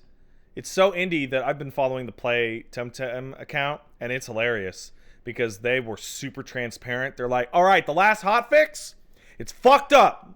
Rolling it back. All right, we're thinking we're gonna get a new build out in about half an hour, but we gotta get tacos. Okay. Because we're hungry. Okay. And everyone's like, you enjoy your tacos. And, you know, like, it's just very, like, that Twitter account updated like 100 times yesterday on the status of every hotfix, every bug, every build. And it's like, oh, that'd be really nice. Instead of when Destiny goes down or Final Fantasy goes down or anything Blizzard goes down, you get, we're encountering some issues. Please check back within 6-7. You know, that fucking crap. So Tekken, Teppen, and Temtem. Yeah, that's fun, isn't it? Looking forward to Temtem. And last but not least is a thing that I am struggling to remember. Oh, yeah. I don't know how to even talk about this, so I'll just start from the beginning and try and explain it. This is the Destiny thing, so set your expectations accordingly, Willie. But it's more about advertising than anything. So Destiny, they do the free-to-play thing. They have a season pass that you buy for $10, and they advertise certain things on it. They go, this weapon, this weapon, this weapon, this activity will be available to people who own this, and they will unlock or become available at this date, and this date, and this date, and this date. And so, you know, January 7th rolls around, and here's the quest for this handgun, whatever, right? Yep. There was a new quest that showed up out of nowhere, unannounced, last week, in an area called the Corridors of Time. It's just a fancy way to describe a infinite dungeon with random rooms that you walk in, and there's 6 exits. It's a hexagon, and then you walk through, go through a corridor, and then there's another hexagon with 6 exits, and then each one has a little symbol. Chalice Dungeons. Right. And it became discovered very quickly that it's actually not random at all. Everyone's starting in a random location. It is actually a giant superstructure. Okay. It's stupid enormous. Okay. It's something like, 48,000 rooms or some shit.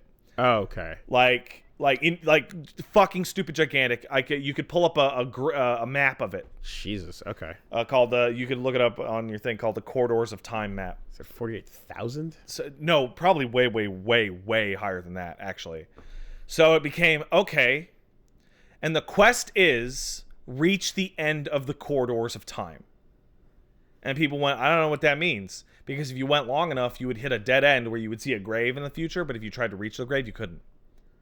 And then people were finding alternate paths that, like, oh, if I got to this ending, I would unlock a banner, an emblem for my character, or I would get a lore tab open up. That's weird, right? And so it became clear that there's actually a really complex path that you can take to reach the end, but nobody knows what it is. So, for the past week, Destiny players have been compiling data, crowdsourcing. Interesting. Dozens of streams of people going, like, the charts, the ARG shit.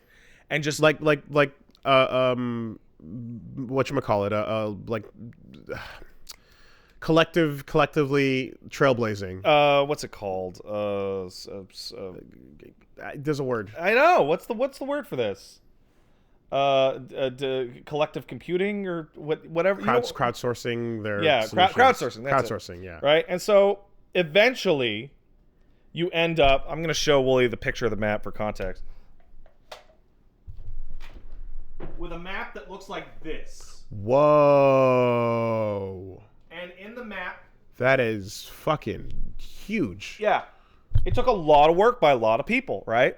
And so what ends up happening is you put all that together and you look and you discover, hey, look, At the bottom, there's an entrance, and at the top, there's an exit, and there is totally a path. There's a 30-room sequence. It's a maze that you can get through from any starting location. You can get there. People post the sequence. It teleports you around. Yeah, basically it basically the way it works is you start and then you go like hexagon plus clover hexagon plus Sure, etc. And it's the same for everybody. Lost Woods. Yeah, and then you get to the end. Okay. And there's a grave, and it's your grave from the future. And you're like, what? That's crazy, because the whole season's been about time travel and saving people from death via time travel. And they go, oh, man, your favorite weapon's here. And on top, there's a Destiny 1 exotic sword, something that's never been in Destiny 2. And you're like, oh, what could it be? And people open it up, and they unlock the quest for the season pass weapon 2 weeks early. And it's like, oh, it's Bastion, the video, the gun they've been showing in previews. And since it was finally discovered on Monday, the daily reset unlocked the quest for everyone 2 to 3 weeks early, and now everyone can get it. And the overall like feeling is like, wow, that was literally pointless. And because it was a secret new quest and all these things, I think it is reasonable for people to have assumed that it would have been a surprise, right? Directed by Peter Molyneux. What's in the cube? A life-changing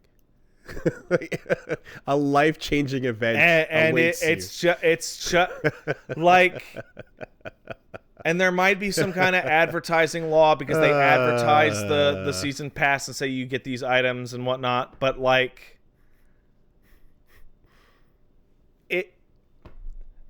I feel really bad for the streamer. The streamers were the ones who did most of the work because they were online and they were compiling information people were sending in, and there was a couple people on the side just doing math shit.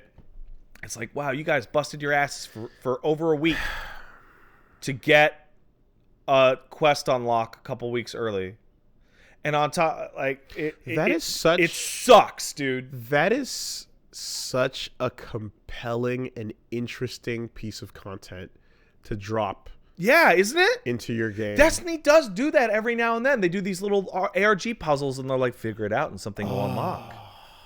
And for the thing to be you'll unlock the quest that you were going to get in 2 weeks early. Like, no, it should have been a gun, man, or a sword, or a ship a cosmetic that you couldn't get it. Like, it could have been anything other than what it was. Like, is there some sort of, maybe, I don't know, is there like a thing where like they don't want to mess with the gun economy by, there's a really, you know what I mean? Like, is there any point where it's like, just give them a really cool thing and then someone would go like, no, that might upset the, there has been a really obvious difficulty by the devs for about 1.5 years now, in that they put some really good shit into that game, shit that was so good it ruined the game, and then that shit had to get nerfed. Then they put perks in the game. That shit's so good it had to get nerfed. And they're in a place right now where your thought is dead on, and people can tell, where exotics come out, and exotic guns, you can only have one on your person. You can only have one piece of exotic armor on your person. You build your kit around it. They're supposed to be weird. They do weird things. Mm-hmm. They do a type of shot that nothing else can do. They burn shields like nothing else, or they fire like a bow that fires like 3 shots and lightning arcs every. You know, they all do weird shit. Yeah. So they're supposed to be fucking cool and good, and they are clearly very afraid of making them too cool or too good, because in the past, weapons of that nature can very easily become completely dominant and completely overtake everything. Okay. There was a gun called Sleeper Simulant. Did you want to go in this game mode? Bring Sleeper Simulant, or else you'll lose.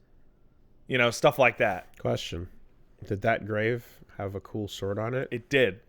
Would that cool sword have been an interesting reward to give to people? That cool sword looked like a sword from Destiny 1, which is unique and would have been a great reward for people, and people were excited. How about that? How about that? What's extra frustrating, and this is just a dialogue thing, this is not important, but it is annoying. This is a character from the future talking at your funeral, saying that the gun he placed in your grave is your favorite gun. And you get it, and you're like, this is not my favorite gun. This gun's cool, and it's all right, but this is not my favorite gun. Right? And like that's a tiny little thing, right? Like that doesn't matter. But it's like when you hear that, because you hear that, you get the quest to unlock it. So it's a couple hours before you actually get to use it. And then you use it and you're like, oh, this thing's going to kick ass. This thing's going to fucking nah, it's okay. It's all right. It's fine. It has a niche use. I feel bad for like your like the design and like production departments kind of coming together and to make making this big cool thing, and then at some point they've got to run it through checks and balances. The reward guy, you got to run it through player experience, rewards, and economy. And you're like, we want to give them something really cool, and then you're like, no.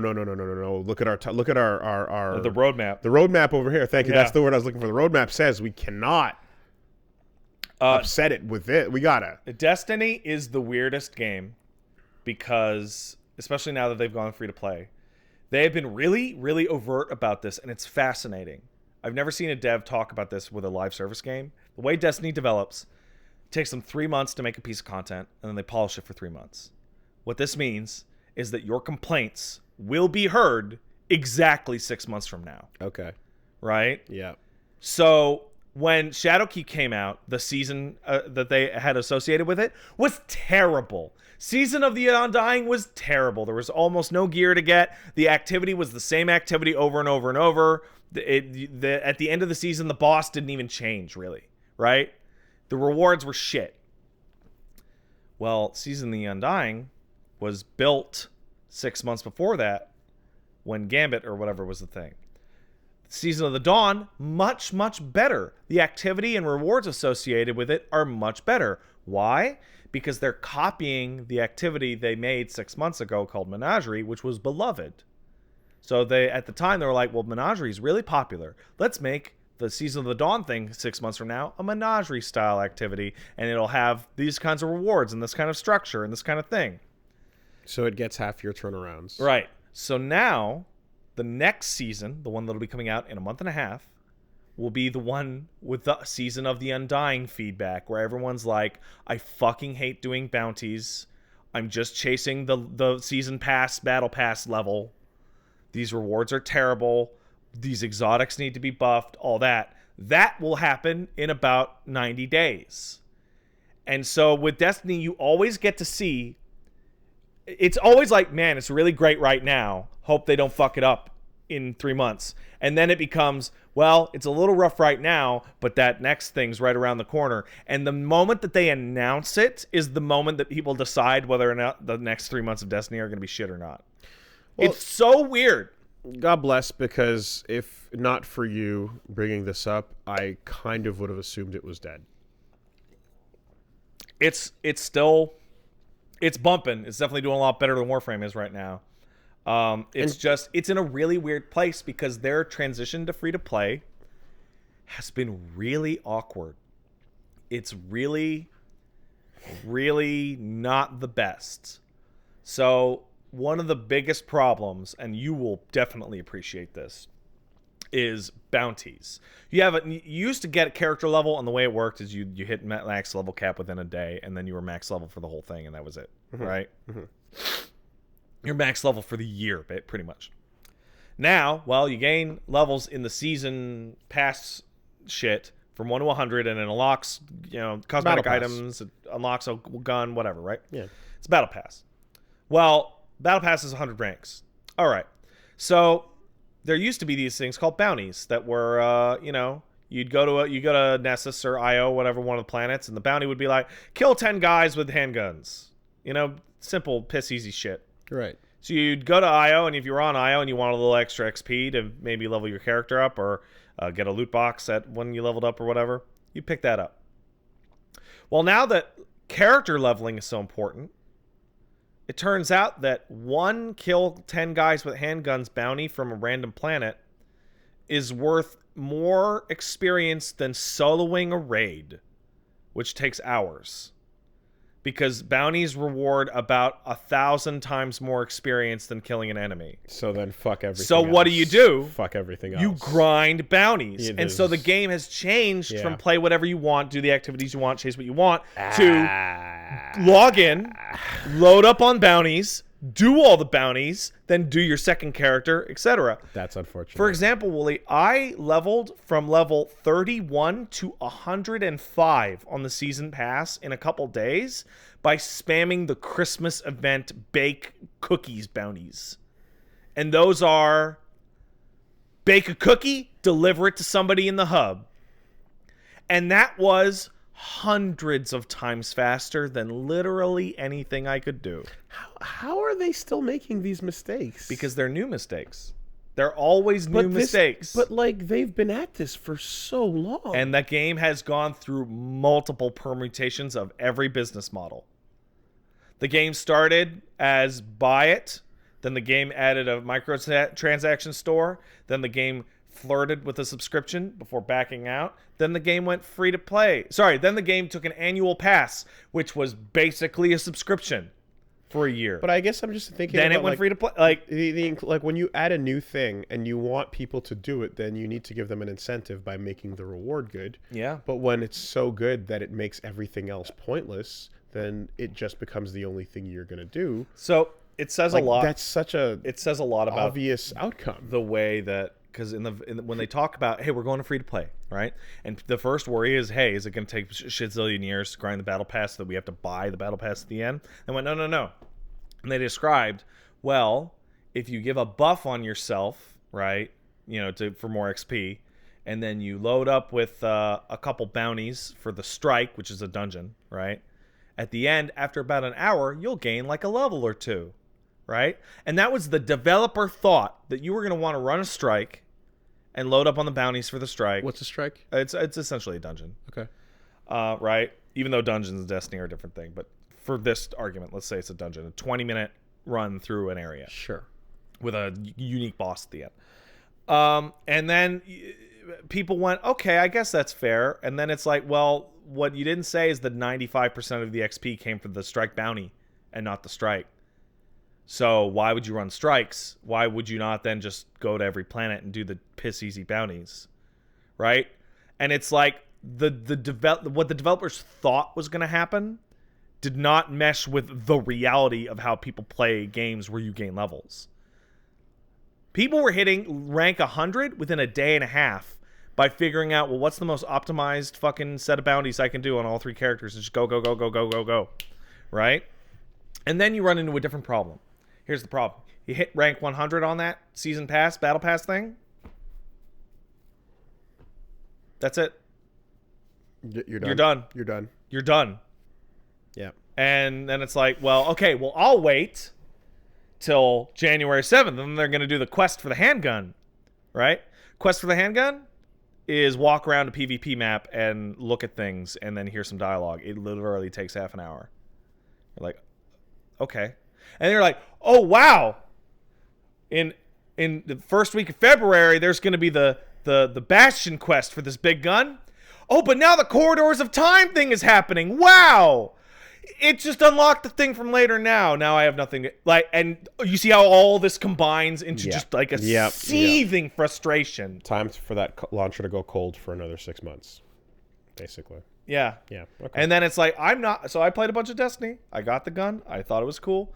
I am not going to turn that game on until February 4th when they unlock the new boss fight.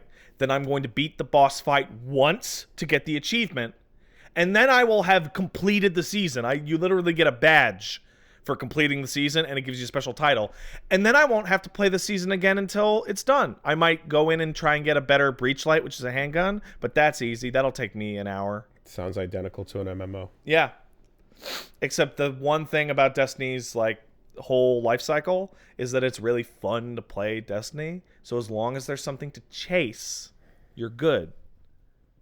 They have totally inverted the way that goes.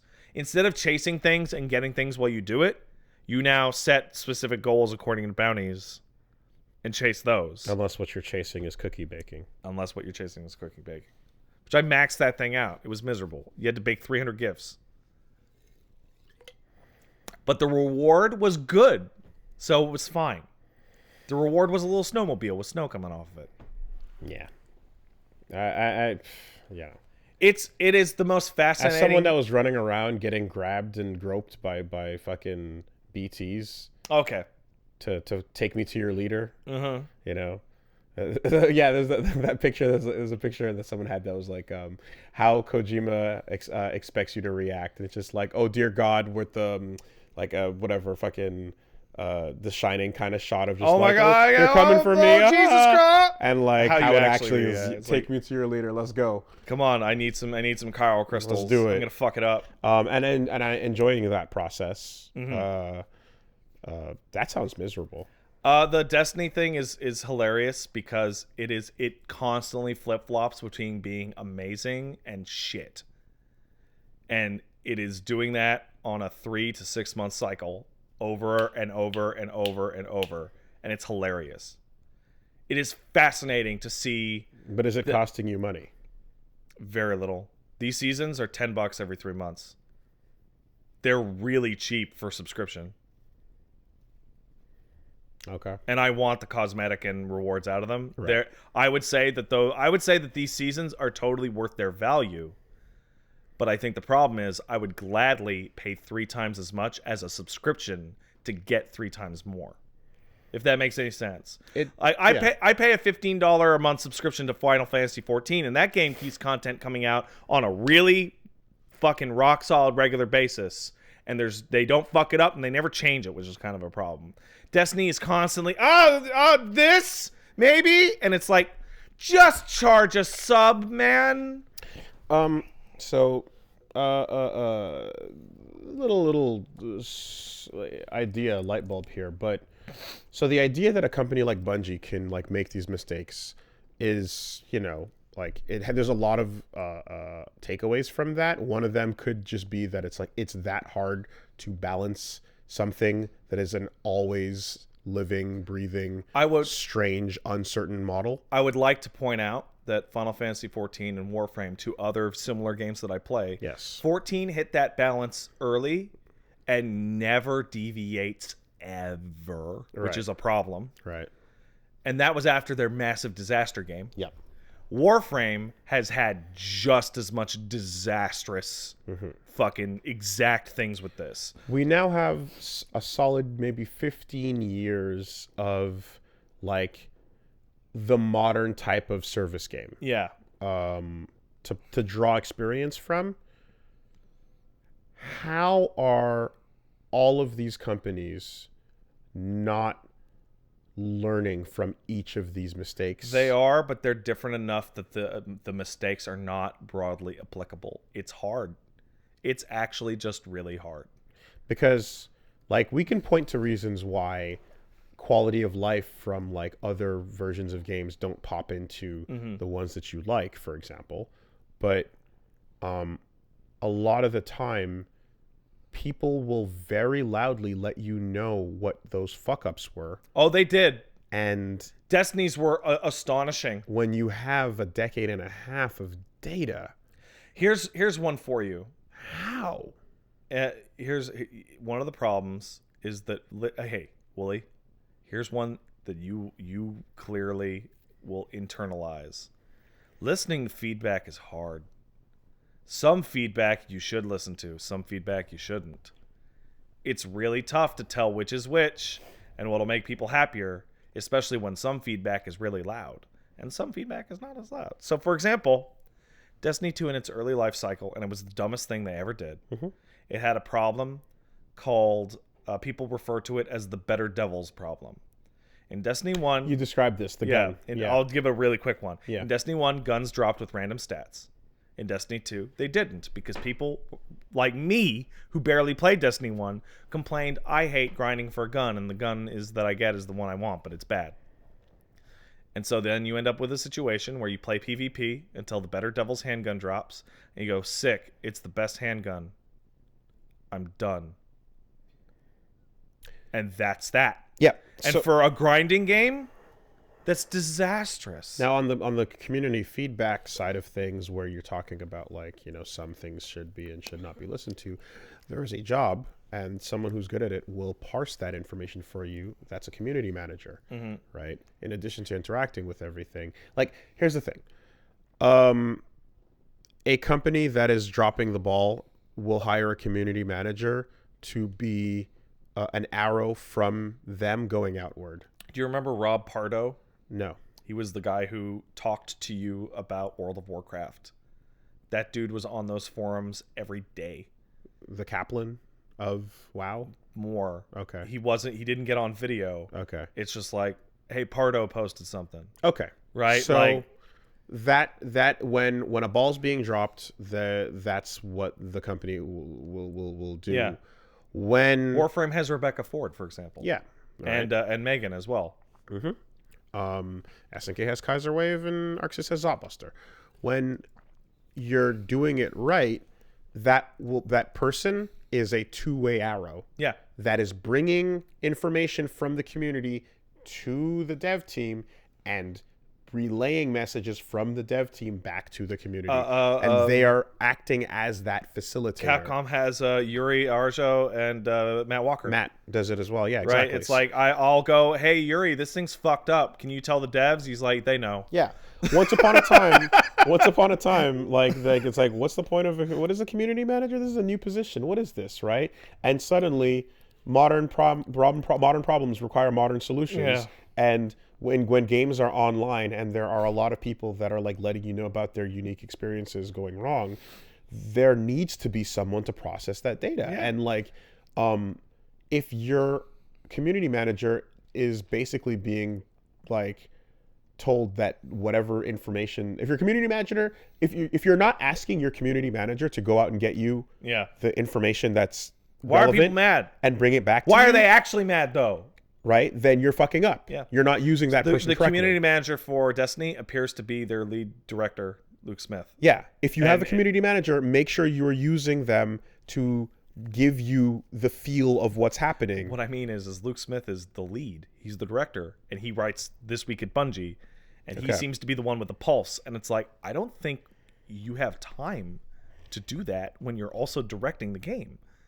That seems like a lot. Yeah, no, it's a full-time job. Yeah, to manage all of that. And it seems to all fall on this one guy, and it kind of sucks. So,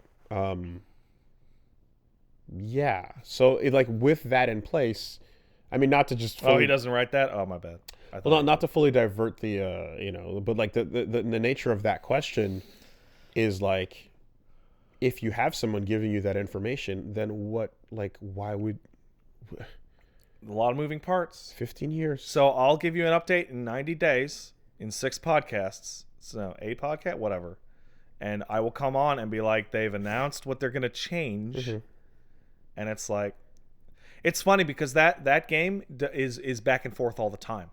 When the game came out, exotics were weak. And people were like, what is the point of these?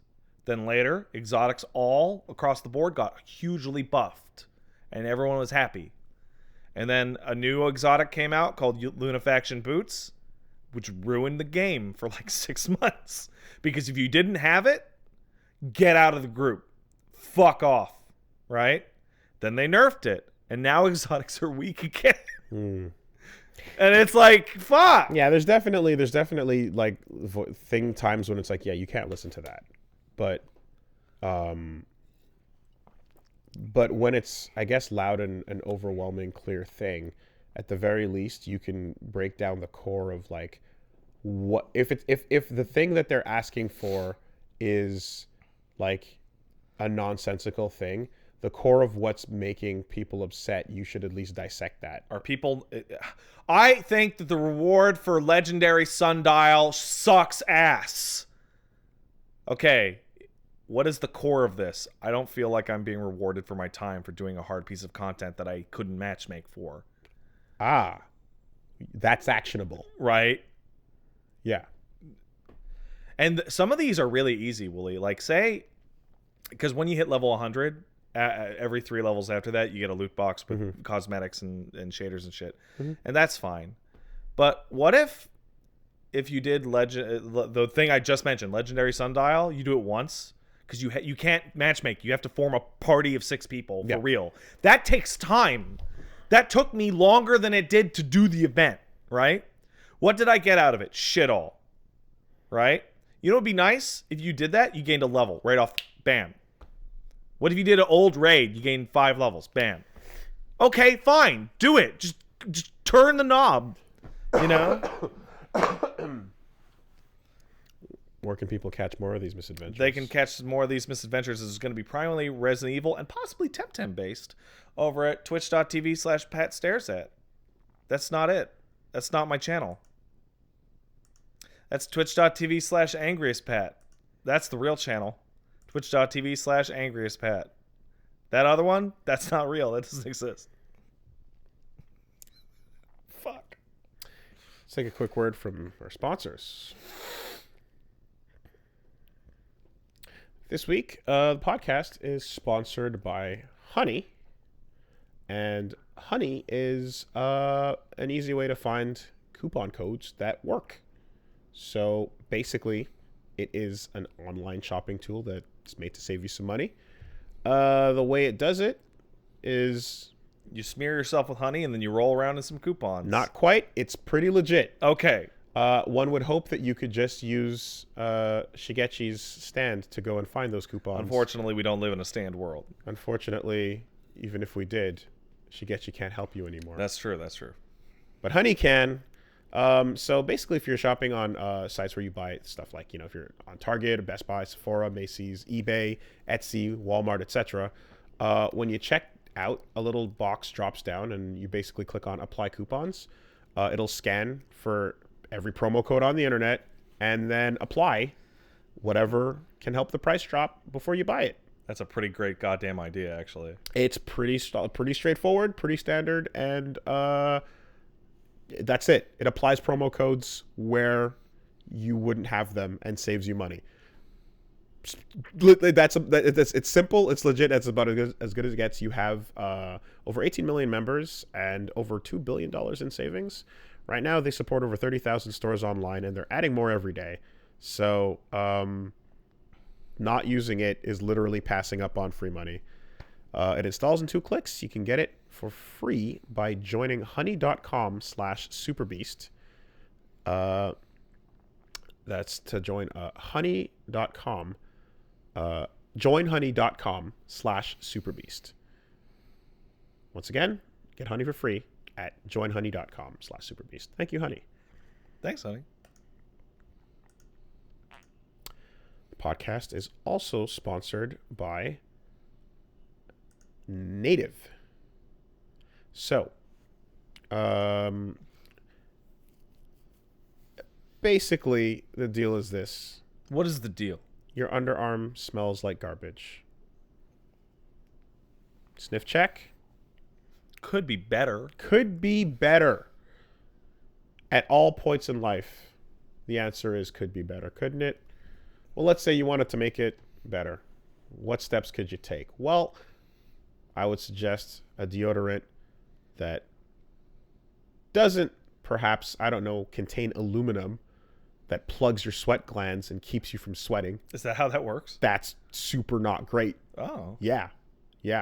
So, Native is deodorant without that, because that's bad. Weird. Don't do that. It's safe. There's no aluminum. There's no talc. There's no parabens. And it's also vegan, and it's never tested on animals. So don't test deodorant on animals. They're supposed to smell. Don't do that. My cat smells. It's made with stuff that you've heard of, like coconut oil and shea butter. I'm aware of those things. Exactly. And you wear it every day, so you should be able to understand what you're putting on those armpits. And it works. It's aluminum free once again, and you don't have to sacrifice performance. Keeps you smelling fresh all day long. You got over 10 cents to choose from. Lots of options available, like coconut and vanilla, lavender and rose, cucumber and mint, eucalyptus and mint. Lots of options. Something for everybody in there. Free shipping on every order, and Native offers a 30-day free returns and exchanges in the USA. So, by all means, check out over 9,000 5-star reviews from happy customers. Basically... Listen, I'm going to be real here. Nothing gives an otherwise positive interaction a terrible first impression than somebody smelling bad. Don't smell bad. Would you take metal and clog up your pores with it and just walk around and hope for the best? Wooly, I would encase my body in a solid sheet of metal, unable to move, if it meant that my bodily functions would cease secreting. I'm the wrong person to ask. Okay, so... I'm a known insane person.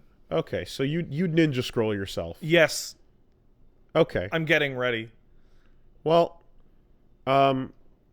that's not good. That's not good for humans. Don't do to that. Ninja scroll yourself. Please don't.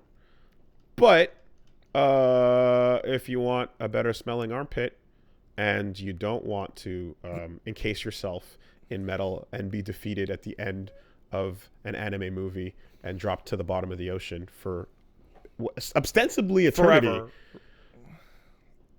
You should head out and down to nativedeodorant.com and use promo code SuperBeast for 20% off your first purchase during checkout. I want Native to listen to this ad read and change their ad campaign and be like, just a screenshot of the end of Ninja Scroll, like, this guy didn't use Native.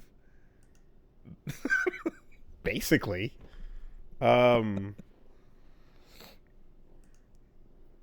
Yeah, once again, that is nativedeodorant.com and use promo code SuperBeast during checkout for 20% off your first purchase. Thank you very much, Native. Thank you, Native. The podcast is also sponsored by Casper. Hey, Casper. What up? Sleep. That's what's up. I recently rotated my mattress.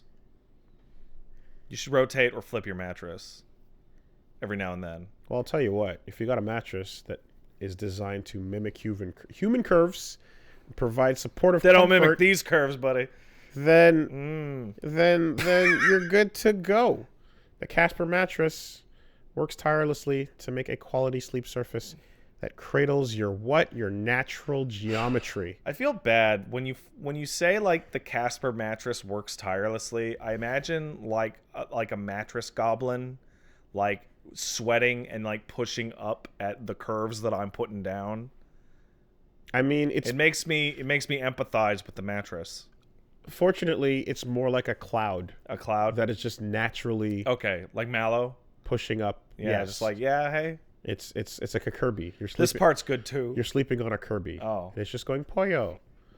Is that the noise Kirby makes? Yeah, Poyo. Poyo. Oh, it's not the bed. It's not your bed doesn't go Poyo. It shouldn't. Your bed makes no noise. Hopefully, because that soft memory foam does not make any creaks and springy anythings. Actually, I've been sleeping on one for a while now. Yeah, memory foam mattresses they're silent. They don't tell nobody nothing. They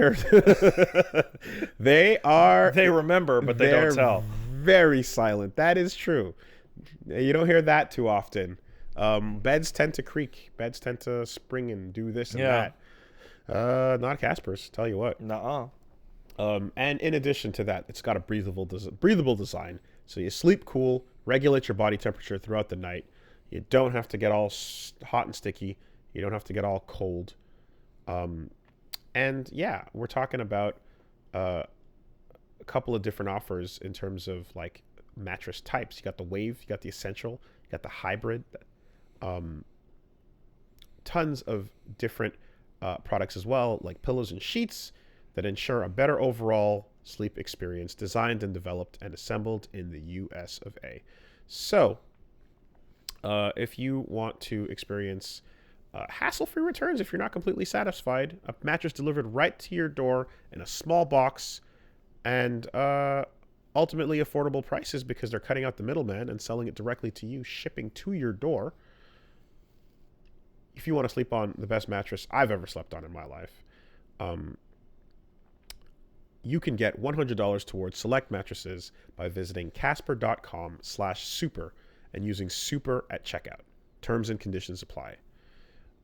Again, you can get $100 towards select mattresses by visiting casper.com/super and using super at checkout. Terms and conditions apply. Thanks, Casper. Thank you, Casper. Looking over at your shelf, I see Resident Evil 6. Boy, I'm not looking forward to that. Boy. I want to know and play as Jake. Yeah. I know that what I've been told, but I still like the idea of you're right. a melee character. Yeah, you're right. And he does the tiger uppercut and tiger knee totally. and shit. Yeah. Hey, what's time for that? It's time for the news. There's news in the world. What's happening with video games and movies and shit. Look, we talked about Byleth already. Byleth. Joel not knowing how to say Byleth's name is fucking great. C'est Byleth. So we can move on with that. What we can talk about is the domino. Oh, man. I've never been so happy to see everything get delayed. The domino that ticked after last week's story. So last week we told you about the Final Fantasy VII remake and then lamented about how sad that made the month of March because Cyberpunk and... it was April. April. April. Within a 2-week period, it was Resident Evil 3, then remake, and then Cyberpunk. Bam, bam, bam. Well, apropos of nothing, I swear to God, nothing. Yeah. Due to its own reasons, Cyberpunk 2077 has been delayed to September 2020. That's crazy. Like, mere moments after Final Fantasy had walked in to the bar. Hey, also, did you see Dying Light got delayed indefinitely? Whoa, I didn't. That's crazy. Yeah. Why?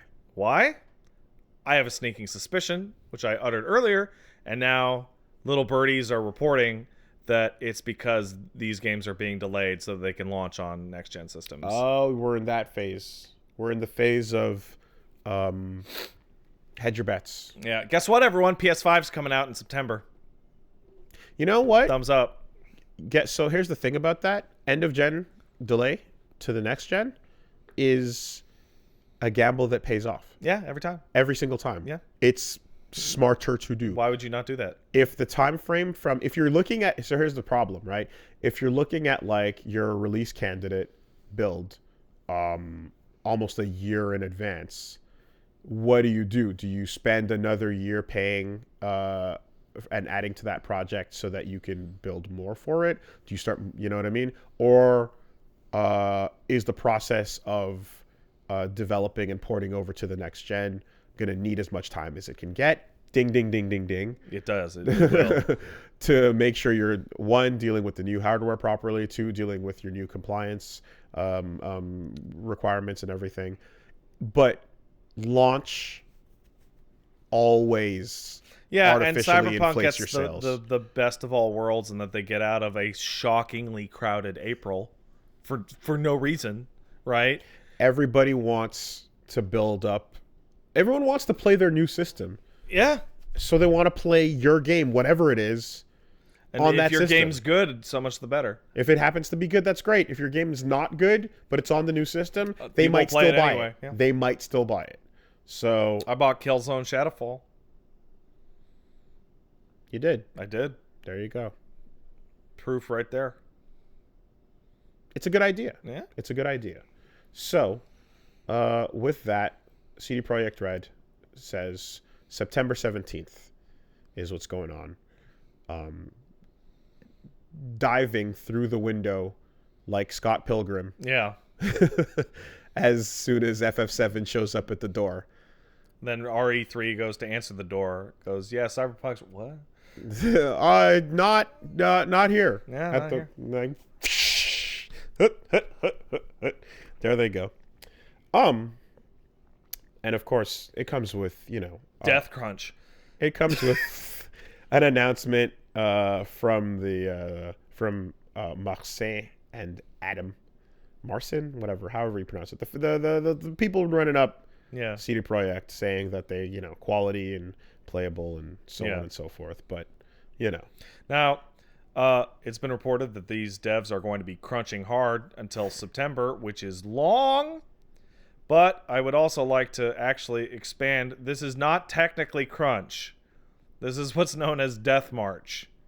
Death March is when you're on crunch and then the game gets pushed back and then you still keep crunching.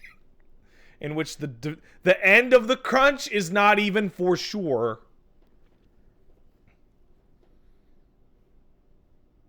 That sucks. this is very not good. You burn people out. Yeah. You You've seen the I've mentioned it before. You crush spirits. Seen You fucking almost certainly push at some point, push someone to the point of something illegal. Assuredly. But is it illegal in Poland? Right? So like everything about that fucking dev is always crazy.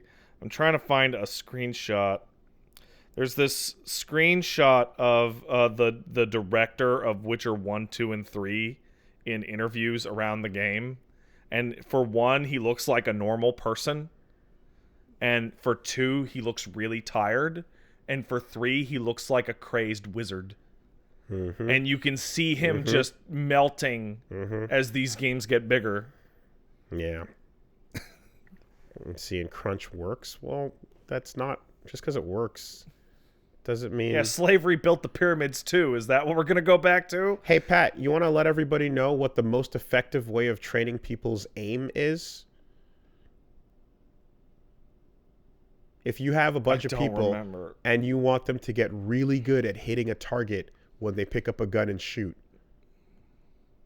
maybe if you withheld food from them, yes, torture them, yes. Positive and reinforcement. made it so that your ability to hit a target resulted in some food. Just because the number one effective way to do something doesn't make it the best way to do something. You don't remember that one, huh? I don't. I'm sorry. That was one you told me back in the day about. I'm sure I did. That does sound like something I would have read up on. That was some more time shit. Here's your gun. Go hit it. You hit the bullseye. You get your food. Hey, put the gunpowder in the food with the kids. The child soldiers. Fight hungry. Fight hard, fight hungry. Yeah. Sure, crunch works. Crunch scars. No. Crunch who? A lot of things work. Yeah. That we shouldn't be celebrating. Yeah. If you punched your kid in the face when they stole a cookie, I bet they're not going to steal cookies anymore. But you probably shouldn't be punching your kids in the face. You know what? I'm going to go radical. You shouldn't punch your kids in the face. It's a bad thing to do. But what if you don't want that cookie stolen? Well, I don't know. I don't know what you're supposed to do. There don't appear to be other solutions. You're just going to have to live with that stolen cookie.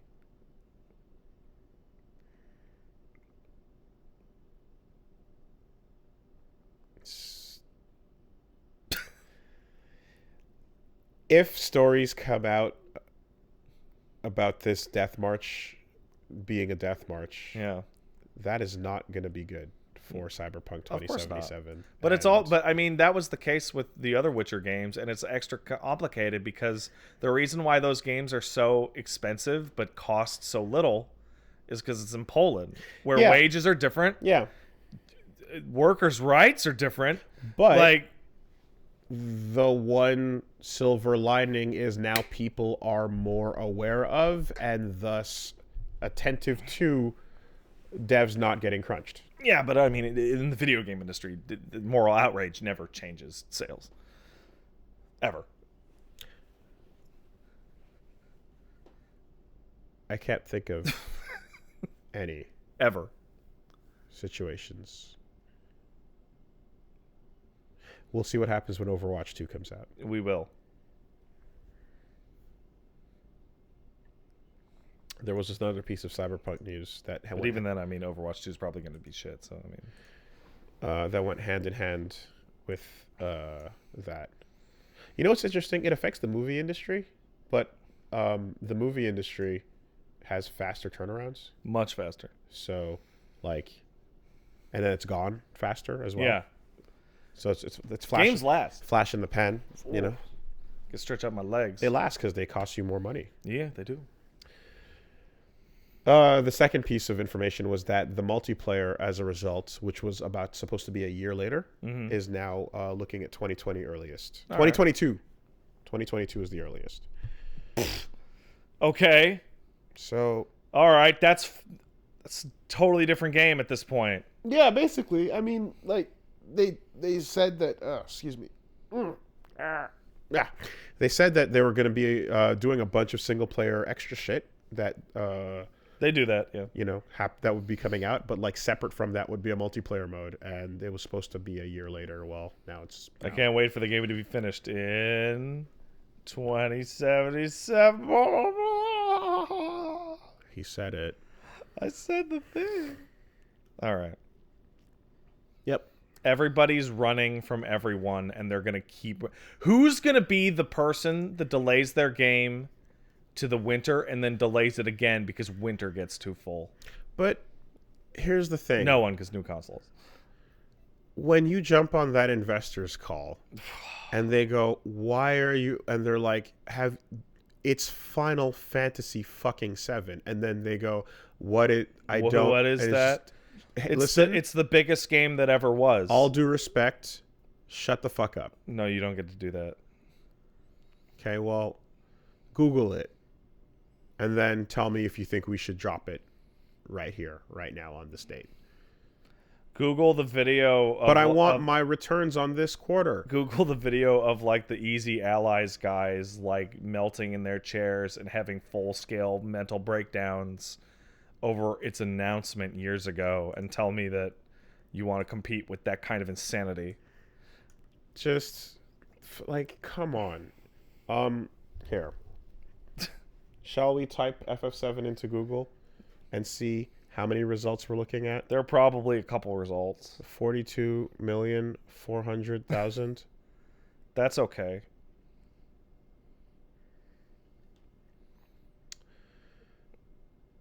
So, who remembers Kingpin? Like, I remember the Kingpin. Fleetingest memory. The fleetingest. Kingpin was a PC game I played back in the day, and I remember Kingpin because, one, it was dark and gritty and had big swearing in it. And there was a poop in a toilet. And you were on the streets, so there was all kinds of drug dealers and pimps up and hoes down. Oh, that's crazy, man. But also, but also, Kingpin was a game that supported a pretty high resolution output at the time, and it was like a test of like, yo, you got a new video card, you want to check cool shit out, run Kingpin. And I remember at my friend's place, we would use it to benchmark shit. They're releasing Kingpin Reloaded. I have no idea why all this noise about Kingpin suddenly now. Somebody got the rights to it, I guess, and we're like, yeah, let's do it. 3D Realms. Oh. So they're dropping it, and it's going to be 4K 60. It better be. It's going to be a PC game from like 97. It's ultra wide, and so on and so forth. It's so weird to see this game pop up. It's got artwork associated with it that I don't remember being this cool back then. They might have tuned it up. It was pretty forgettable all in all. But at the time, though, that edge was rare. Still appreciate a good edge now and then. Yeah. It's 1999. 99? Yeah. That game came out a year after Half-Life. I mean, that like gasp laugh of is correct. I mean, it we were starting to get games that had like extended dialogue. Is this your new LP? No. Okay. I tried. We will not be playing Kingpin. That's quite all right. trying to grow the channel, you see. Ah, it's yes. Well, anyway, aside from that, there was also an announcement for a game that I think I just didn't pay enough attention because I didn't catch the second part of this. But have you heard about Code Shifter? No. Code Shifter is a trailer I watched, developed by Arc System Works, where you play as... Oh, wait, maybe I did. You play as the insurance girl, basically. I did see a trailer for this. Remember Insurance Girl? No. From Progressive, was it? I forget. You mean Esurance? Esurance. Faith's friend from Mirror's Edge. Yeah, right. So it looks like that. It looks like the 16, 16, that cartoon. No. Okay, well it was on Teletoon, and I think it aired on. This is going great. Whatever. Look at the picture of. I saw it. I looked it up on my phone. There, it's that. I seen it. Okay. So take your Totally Spies and your Kim Possible, and your 16 Ben 10 and your Ben 10. It really is 16. If you, it's that's fine. If you know 16, that's okay. It's on point with 16. Okay, and she's running around and she's turning into tons of characters from various games that Arc System Works have had involvement with, such as Soul Bad Guy. She just turns into Pixel Soul Bad Guy. Turns into Pixel Kunio. Pixel Jin Kisaragi, or the fucking River City Girls. There's Potemkin. That's weird. Elfelt, Jubei, Abobo, Eno. That's weird. Yeah. And you can call them in as strikers too, and they do stuff. There's a bunch of Double Dragon characters in there. There's BlazBlue characters. There's Guilty Gear characters. There's characters from... What the fuck is that? River City. No. I can't see what you're looking Okay, at. well, there's a giant sumo. There's a bunch of shit in there. Bunch of crazy shit. That's weird. Right? But at the end of the trailer, because they're doing all these little sprites, right? And they're almost like Kunio style sprites for every character as the basis. Like, you know how like Capcom does like Mega Man style sprites, right? Yeah. For like a bunch of characters that are not whatever. So that's kind of what they're doing here with like Kunioism. But at the end of the trailer, and this part I guess I just didn't pay attention to because I kind of clicked through, saw it, and went, okay, cool. This game, who cares about that part? There's a fucking versus mode at the end where you play as all of those guest characters in a 4-player battle mode. Arc System Smash Bros. Arc System 8-bit Smash Bros. Damn, nailed it. Character list includes Soul Bad Guy, Kai Kiske, Dizzy, Elfelt, Faust, Rivals Jam. of Arc System Works. Aether. Yeah, so about 7 or 8 characters from Guilty Gear, 7 or 8 characters from BlazBlue, Kunio, Double Dragon, River City Girls. That's good. And more that I don't know. Oh, this is tangentially related. Did you hear they changed the ending to River City Girls? Yes. Isn't that crazy? An update happened that changed it, which means I gotta go check out what that was. It's better. Yeah, I like it a little better. Okay. I kind of wanted to just play through and get it, but I don't know if I'll get the time, so I might just go watch it. Just go watch it. I'll just go watch it. It's like 90 seconds. Yeah. So Code Shifter. Yeah. Arc System Smash Bros. But also 16 Quest. I have a news story that you probably didn't catch. It's not a big one. We can quickly run through it. But The Last of Us just put up a bunch of Last of Us 2, like the page on the website for asking for people to come work on the game. Yep. Listed must have NVIDIA, DirectX 12, and PC experience for the game. Okay. And what if the dev kit is just there have also been flutterings about other Sony back projects. Yeah. It looks like maybe the PS5 is just a computer. It looks like that Sony games or Sony second party games or whatever are going to start coming off that platform and onto the PC or some shit. Well, if a next gen platform is about to drop, Horizon's coming to PC. Horizon's coming to PC. If we're about to move off of the PS4, like, why not? Why not? Just do it. Everything's everything now. The one console future is inverting to become the no console future, which is becoming the all console future. Well, if everyone looks at PC and goes, that's not a threat, it's not the same audience, then we kind of get there anyway, don't we? Yeah. But also, you get there late, possibly badly ported, Yeah. Iceborne's some fun with fucking goofy shenanigans, Yeah. but also mods. Yeah. Mods are good. Who doesn't like mods? So the master race will actually be the inferior. They will integrate, assimilate. No, the master race will actually turn out to be the inferior, weaker, late race that will be unable to, like, it'll be calcium deficient, but it will have everything. What are we talking about? I'm saying the PC master race. Okay, just checking. It's like you thought they were, the PC master race thought they were superior to all. Yeah. And then it's going to turn out that, like, yes, you do have everything, but you're getting it late, sometimes busted, Well, here's the thing, though. and maybe wearing a clown hat. Here's the thing, though. If the PS5 is literally just a PC, and the Xbox, the Scarlet looks to be literally just a PC, right? There's no reason for these games to come out late or fucked up at all. No, there's no reason, but But you they will will. still see it. You're right. Oh, I hate it. I hate it. There's no reason, Oh, it sucks. but Oh, it'll happen. Oh, this sucks ass. Oh, Yeah. bummer. I mean, you'll get your 4K 60 eventually, but I'm gonna get it. until then, your patience is required as we acquire funds. Yes, and acquire somebody who knows how to make this NVIDIA card work. Yeah, that's the hard part. Yeah, the most popular video card in the world. But it's nice. It's nice that everyone sees PC as a friend. Yay. Thanks, PC. And I think as well, people that just kind of, because for a while it was like, hey, PC people, just you want to play this game, you got to buy the system. Too bad.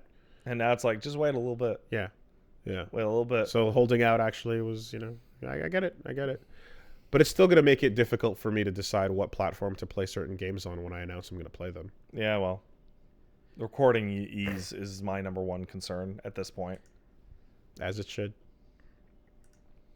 Ninja Theory has announced their new project, experimental title, Project Mara. Okay. It's about the Dick Demon? They dropped a little teaser for it. You know what? It might be about the Dick Demon. But to be fair, there's also a gross Mara from Indivisible. Yeah. Who is a fat guy with huge nipples. And he's really gross. Those nipples are dicks. And he kind of reincarnates as like a fucking slime. Dick Demon. I kind of prefer the Dick Demon. Yeah. It's just so wholesome because it's like a screaming green penis on a chariot. I mean, shit. It's going to lick you. Let's say you were to Google Indivisible Mara. You be careful. You be careful what you're Googling. You'd see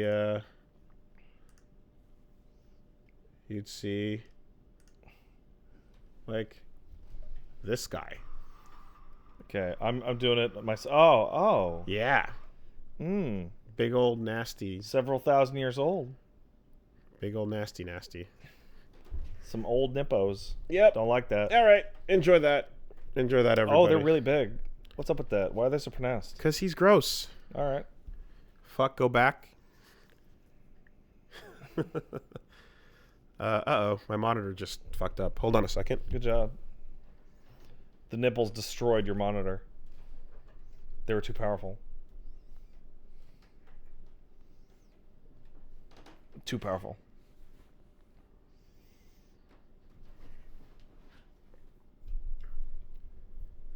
All right. So as I was saying, Project Mara. Any details about what the fuck it is? There's a small trailer. Okay. It's a little teaser, and it appears to just show kind of horror vibey, like a hallway, and then a close up on some text, and then actually no wait, that's live action. There's a brain scan mental constructs distracting herself, and then there's a shot of a CG face breathing in terror, and then like looking behind her to see a reflection of something all messed up. Okay, cool. Horror game. So it might, yeah. And you know what? Seeing as there were like aspects to Senua's Sacrifice that like could have gone horror. Yeah. I could see that working out.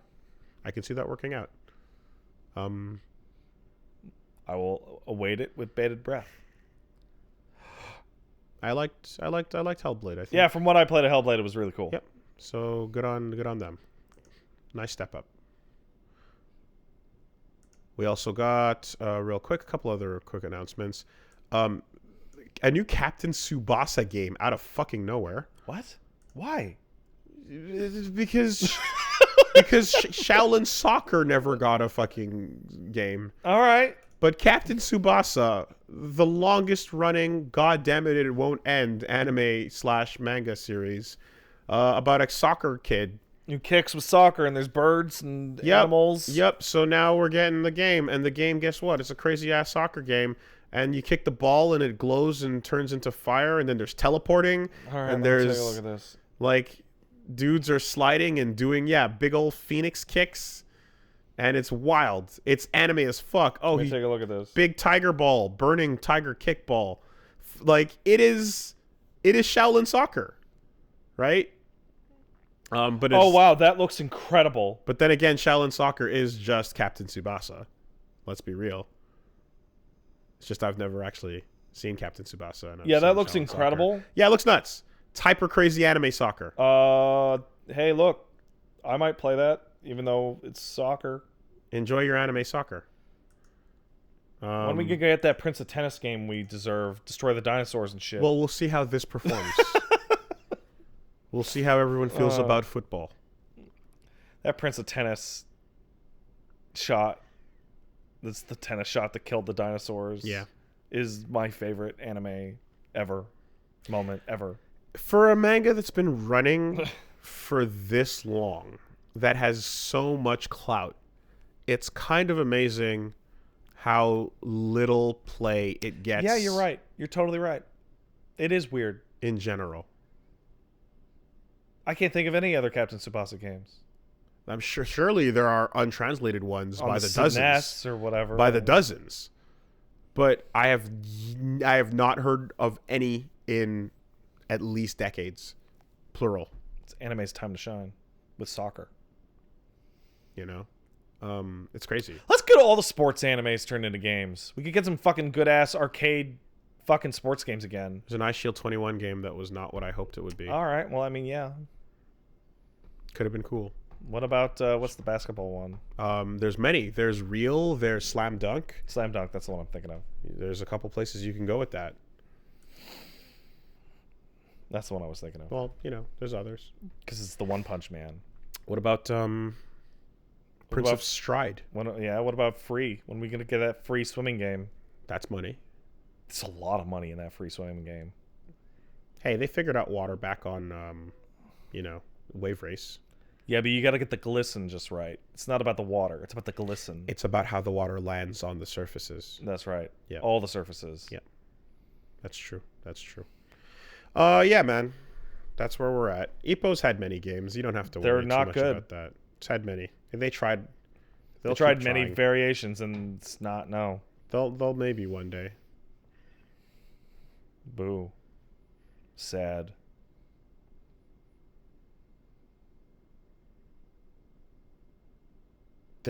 No. What are you thinking? What's going in your brain? There's that anime one where it's the little girls playing basketball. She got into Dengeki Bunko Fighting Climax, though. Anyway. Oh, yeah, God. My only point of reference is playing Dengeki Bunko Fighting Climax twice, and there being a little girl that was a basketball girl. Mm-hmm. And that's it. Mm-hmm. She was from a basketball game. How is there no big, baseball thing that is not a game on this budget level, you know? I don't know. Because baseball, people like playing baseball. People also love, apparently, to cheat while playing baseball, which is really funny.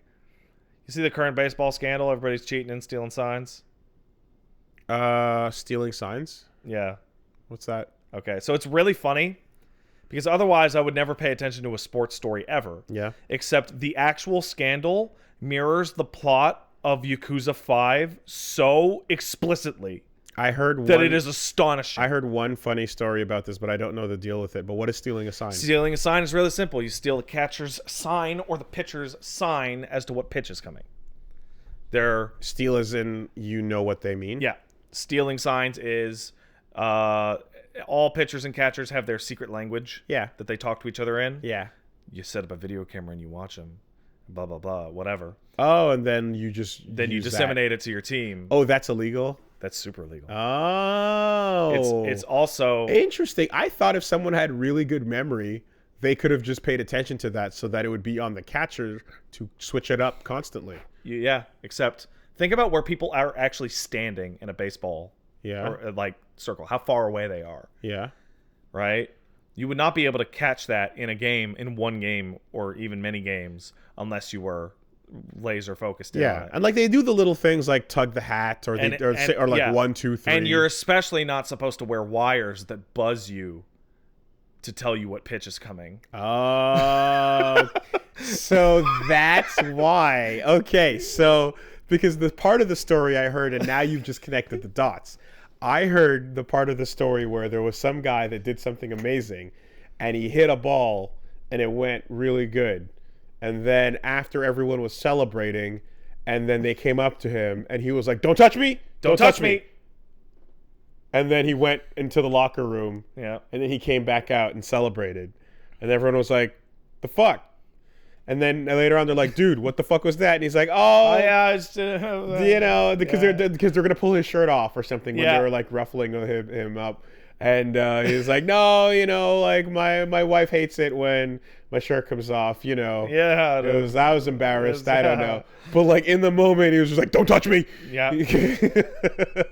Full on Norman Reedus. And it's like the team that got caught is like, dude, there's so many other teams doing this. This team's doing it. This team's doing it. And now you got sports fans going through photos of people at games and be like, wow, there are shit zillion players with really suspicious wrinkles on one of their shoulders where you would put, I don't know, a wire. And you just buzz Yeah. a rhythm to You know buzz the whole team to know what's in coming. like Morse or something that's like, crazy. fastball's coming. Wow. I guess. But you see, it's so weird to me because, like, okay, now that I know that that's the established system, I know that that's bullshit. Yeah, so when you started, it's like, well, a good player would be able to read the signs if he watches a lot of match videos. Yeah. And you're right. But this is obviously cheating. Yeah, because you're going to this crazy level of, like, yeah, that's terrible.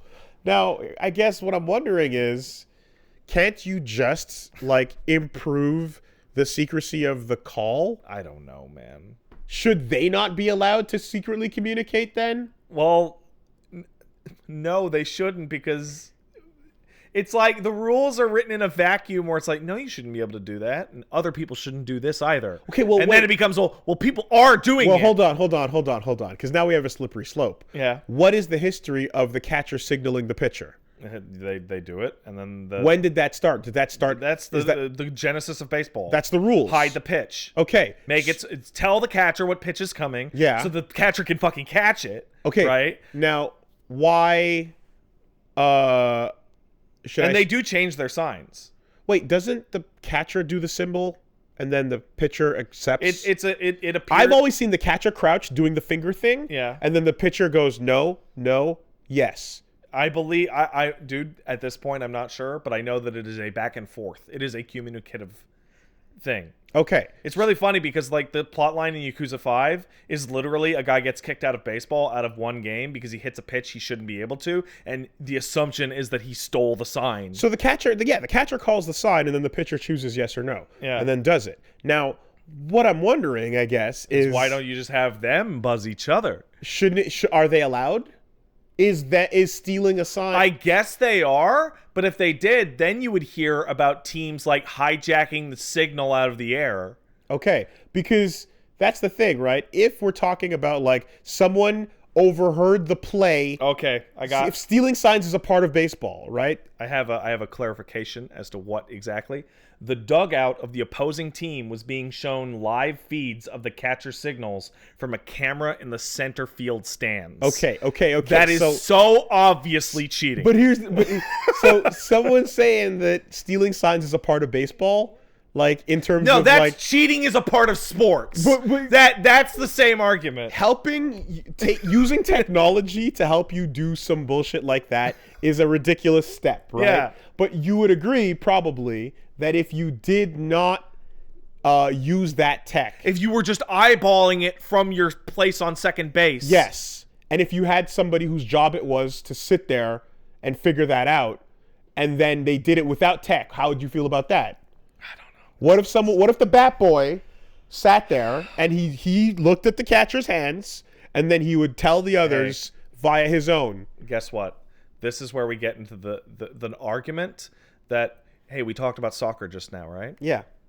Football, actually. Footy, yeah. Football. Footy has a long-standing argument between everybody who cares about footy and everybody who don't care about footy. Yeah. And that's diving, right? Yeah. Diving will put people who would normally watch it off, right? Mm-hmm. And diving is so regularly shamed in other sports. Yeah. And I had a really good conversation with a bunch of people many years ago who explained to me what the mental process is.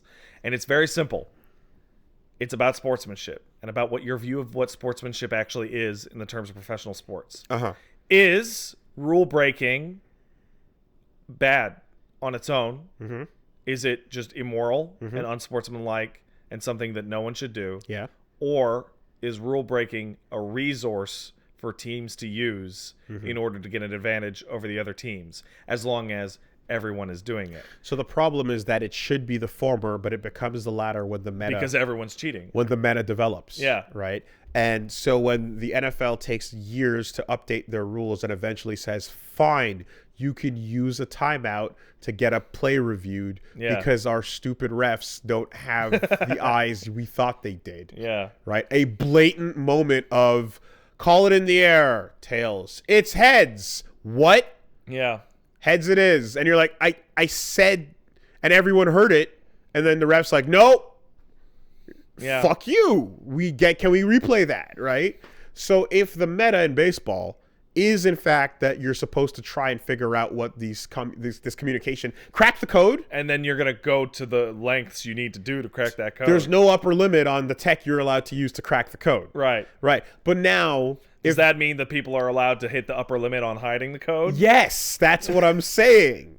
So now why not upgrade the code? This leads... So you know what's funny, Wooly? You are going down a path that you have mocked me for in the past. 100%. Because the path that you are on right now is escalation. Leads to we should just force them full of drugs and make it blood sport. I think that's where this goes. If you're telling me that the game has changed, right? Everyone is cheating. You can't pull it out because it's a soft rule. Yeah. Right? It's a soft part of the game. Then why can't the pitcher and catcher actually have their own updated tech to signal each other? Why can't they have brain implants that transmit the thoughts? Well, I was going to say little shoe tap buttons. Oh, yeah? Toe buttons. Oh, yeah. Tap your toe on this, tap right? your toe Pop, on pop, pop, pop, well, pop. Here's the thing, Willie. How would that transmit? A signal? Yeah. Does it then become against the rules to hijack the pitcher's signal? Encrypt it. Does it become against the rules to break that encryption? You're not going to break that encryption. Wooly, there are a lot of dollars riding on these games, man. We can hire some Ukrainians.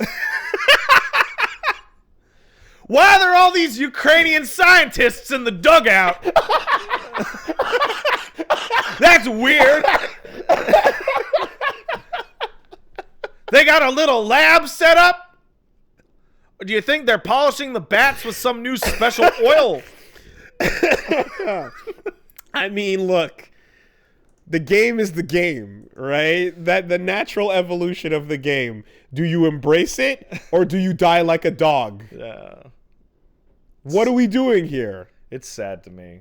I don't think anybody should cheat. I think everybody should play their hardest and do their best. And I understand how laughably naive that is. I think as long as the grays, this technology was introduced within the gray. Oh my god, oh man, I thought you were going to say as long as the grays continue to control professional sports, and you were going to start talking about how the UFOs are telling people who wins at baseball. Okay, listen. No. The gray areas of sports, if they are the meta and the people who make the rules, because here's what's actually what should actually happen is that the MLB, FIFA, Yeah. NFL, all these NHL, leagues yeah. need to just update their rules correctly immediately to reflect that cheating is bad and you should not do it. Yeah, so And rules exist, and if you break the rules, that's bad. I'm of the opinion that a team gets caught and it's the whole team, right? Mm-hmm. Kicked out of the league. I mean, look. Just flat. Or, you know what? Yeah, well. The team's not kicked out of the league, but every player involved is. Look, that's not the way this works. You're out of your mind. The owners of the teams and the teams themselves are a franchise, a business, and a city fucking moneymaker. Yeah. You find them, and is how this goes, right? Because that's what you do. You find teams. They have to pay. I prefer if they killed the teams, not Right. the people, the team. The team, not the people. Yeah, well, tell that to the fucking whatever that soccer team was from that South American country that fucking anyway. There's a team that got wiped out for losing Yeah. too hard. It was pretty crazy. But anyway, all that to say that you have two choices, right? It's the league has to update their shit to say that don't fucking know, right? You have to make a call on what that is. You have to make a call on it. Now, if you're playing football, like American football, and you can hear the calls, Because the guy's talking too loud. right, in the huddle, Yeah. or even better yet, when he goes blue 42, and you come to learn what blue 42 You're familiar with means, that team. You played right? Then Good for you. Yeah, I mean, literally, there was a point where If you're using drones to eavesdrop on them. So my old team. So when I played, right, I remember specifically that we would use 4-digit numbers with like another word. So the first word would be specifically for the running back and the fullback, and then there would be 4 digits called out, and those would be the routes. Sure. So if they went 28-28, it means your outside receivers run 2. And then your other outside receiver runs 8, and then the inside runs 1, 2. Yeah, exactly, right? Sure. So you're just giving them the numbers. And every team's going to have a slight variation on the code. And everyone knows what those routes are. Yeah, totally. Right? So if you eventually, over time, are able to determine what that is, that's just you playing Rain Man, watching the sport. You know? Is that not allowed? No, that should be allowed. Right. So... But using... I mean, it's a real obvious thing of like, luckily... You know, there is a blurry line somewhere in there. Yeah. And it usually goes on, I'll know it when I see it. Luckily, the line is you're never near the line ever. The line is either safely in distance or so far behind you can't see it anymore. So there's a rule in the NFL where anything that seems like it's outside the rule book can result in the refs penalizing you. Okay, so refs discretion. Refs discretion. Sure, right. Fine. That's, you know what, and that's probably playing it safe until you pay them. Or you use a timeout. Yeah. To have them check the footage on it. Yeah. Right. But until the MLB steps in. All right. And makes the call, shoe tap tech, all right, wristbands, cyber baseball. All right. I have a new meta. The new meta for baseball. Is everyone ready? All right. The Cubs are a baseball team, yes? Yes. Cubs for Bears, right? They're right or whatever? Yep. Okay, so here's what you do. If, say, the Cubs were to be caught cheating, their next game must be played against a team of Bears. And they have to do the whole 9 innings. This means the teams with shitty mascots that are harmless will have an advantage. How's Washington? I don't know what they got. What do they got? Redskins. Still?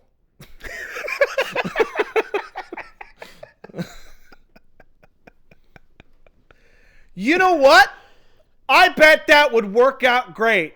Hey guys, you want to have a violent blood sport against the team that still uses this name? Let's go.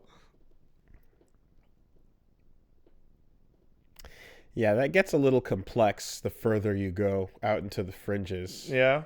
You know. What about teams that have mascots that aren't real? Well, I mean, I'm pretty sure a 49er is a reference to... A minor. Yeah. Get some big ass dudes with pickaxes in there. But what's a 76er? 76er? Yeah. I don't know. Guys, what's a 76er? 1, 2, 3, 4, 5, Sixers. 10, 9, 8, 76ers. I have no idea. 1776? Oh, it's the Founding Fathers. Oh. Ah. I see. Reanimation jutsu. We pulling coffins up out of the ground. Ito Tensei. Yo, you know who I want to see? Yeah. I want to see the Ottawa Senators against the Ottawa Senators. That's okay. That'd be dope. Okay. What's a spur? It's a thing you put on your boot. Yeah. Now what? You'll have to have spur firing machines that can stand in at the various bases that will fire spurs at all players. I just want to get to a blood sport. Rams would be fun. You really want it badly. Dude, it'd be so cool. Dolphins, sure. Dolphins on the field? What are you going to do, tape baseball bats to their mouths? I mean, it's Miami's problem. I guess it is. Let them figure it out. You know what? The MLB will mandate an underwater baseball stadium be built to accommodate the match. Hold on. No, wait, stop. Tampa Bay. What do they got? The Lightning. The Lightning? All right, that's good. That's good.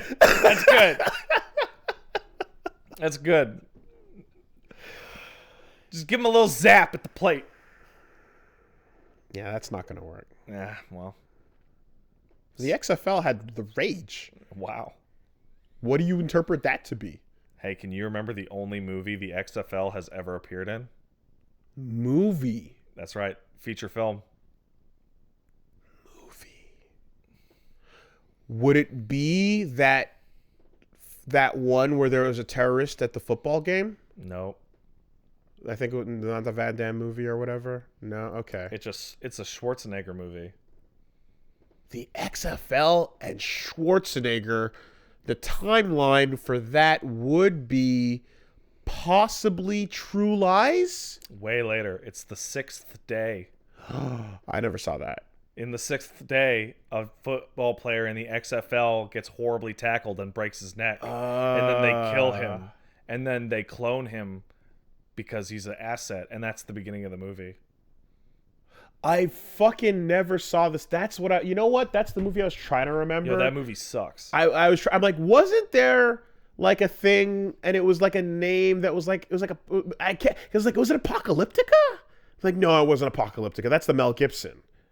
I'm like, what was it? I was trying to remember the name of the movie. It was The Sixth Day. The Sixth Day is a terrible movie that, much like the RoboCop remake, has one moment in it that is like genuinely horrifically existentially terrifying, because the main villain he just keeps cloning himself every time he dies, and the clone technology in that is that you look into a virtual boy and it snapshots your memories from that period, and that's what they load into the clone. Later on in the movie, he fucks up and the clone comes out too early and he's all melted and bullshit, and he's like, fuck, I gotta clone myself again, right? And he clones himself again, and then the perfect clone walks out and starts like berating the melted one and like stealing his clothes and being like, "Wow, who the fuck are you, you fucking asshole?" And it's like, and he's like, "No, but I'm me." And it's like the first time two clones from successive generations have interacted, and it's horrible. It's nightmarish. Wow. Okay. Don't cloning yourself and putting your memories in the clone does not extend your life. That is not how that works. Isn't that the new Paul Rudd movie? I don't know. Yeah, there's a new Paul Rudd movie that's that. Okay, is that like Multiplicity with He's got Batman? He's got to fight himself. Okay. because he's like a schlub, but there's a better version of him trying to replace him. Okay. Yeah, if we can bookend that mascot discussion, I think a nice little end all be all would be Montrealers versus Canadians. Well, that'd get real awkward fast. Yeah, it wouldn't be a nice one.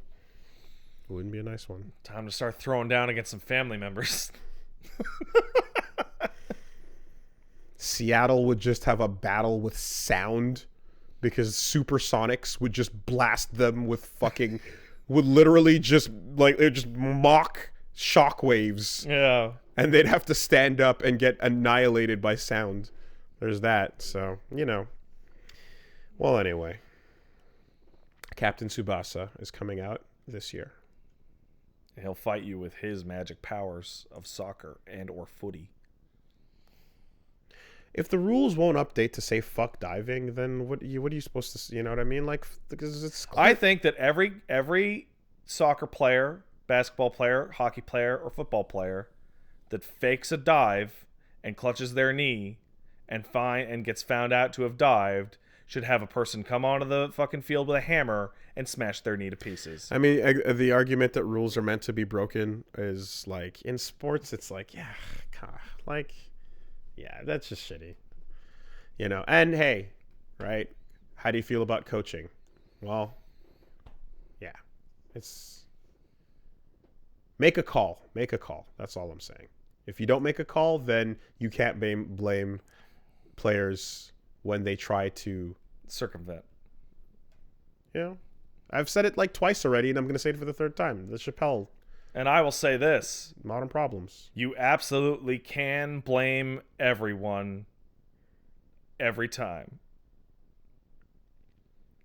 What am I supposed to do? Not take drugs to run the Tour de France?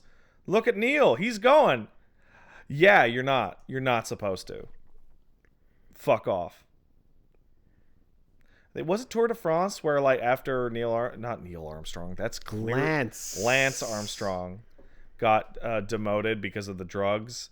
They couldn't verify whether or not everyone who would have gotten the consolation prizes was also not on drugs. It went down to 13th place. So, like, the events essentially have no winners for a decade.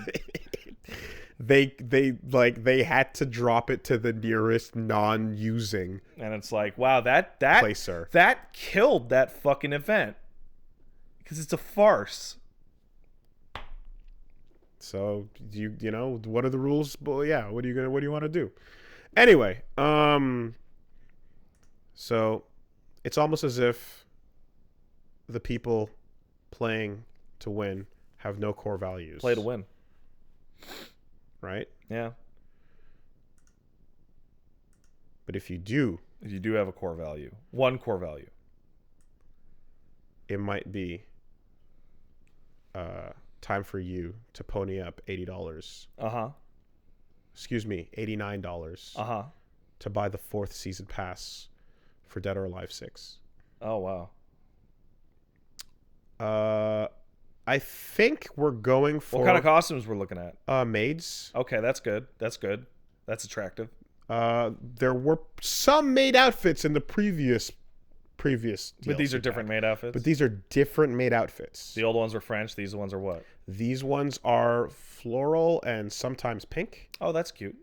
It's mainly French, though. Yeah. Mm-hmm. Why are French maids so much more attractive than other maids? What is it about that particular outfit? I guess it's an aura of like class and nobility and whatever that image is. It's probably just the skirt. I mean, does any other maid have a uniform besides? Well, if you make them, yeah. Besides a barmaid. You know, like I can't, and that's the same thing too, right? More or less. Barmaid / like wench outfit type of thing. Yeah.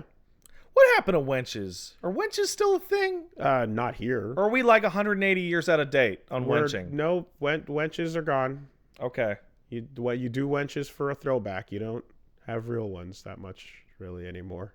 What are you even saying with your words? I'm saying wenches. what happened to wenches? Wenches went away. Okay. Hooters still exists. It sure does. But otherwise, Okay. you got to go over to Scandinavia. Or Germany, probably. And go to a throwback bar. Yeah. Where they do it for the throwback. Yeah, okay. That's what I'm trying to say. Or play FF7. Sure. Or Witcher 2. One. One. One's big ol' wenching. Yeah, one. I don't like the word that I'm using as a verb. I don't like it. Too late. It's far too late. Dead or Alive 6 appears to be aiming for the top, and by the top I mean the record for the most expensive fighting game. It's gonna be a long while yet before it beats that train simulator.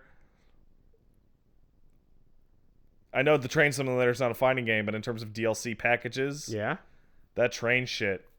What's the cost at? I don't know, like $1,300. Okay, fair enough. Didn't Project Cars also have some stupid shit? I don't remember. I don't know anything about Project Cars. Okay. I wouldn't be able to tell you. Well, at least for as far as fighting games go, I think we're currently at $400. Okay, that's pretty good. Main game plus $340 in passes. Listen, there's a costume for every waifu, and a waifu for every player.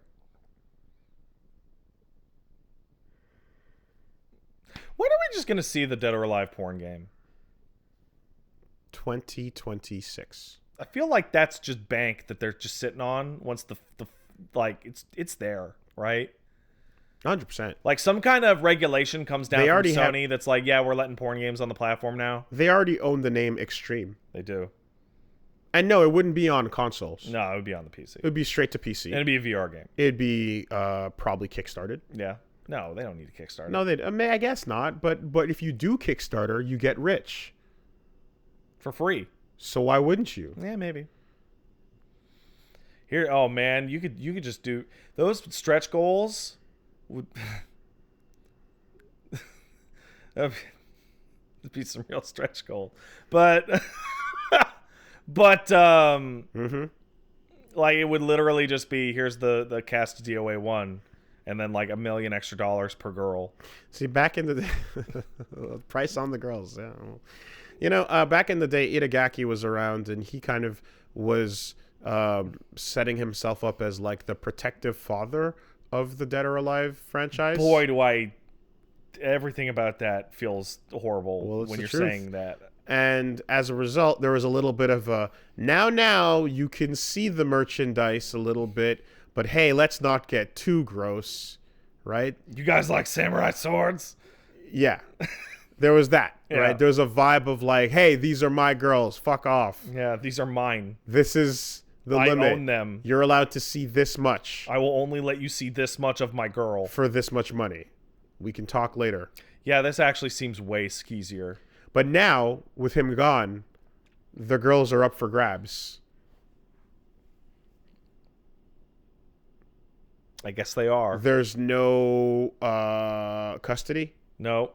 Oh, Jesus. So the property... You're just going for max awfulness. Dead on or this Alive as an IP is just worked on by people that don't have that attachment and protective feeling about the characters. They could just sell them whatever. Coming to PC in 2027. I think the worst part about this is the way that you're describing it sounds like a producer is like yelling at Kasumi to get into a maid costume. Well, yeah.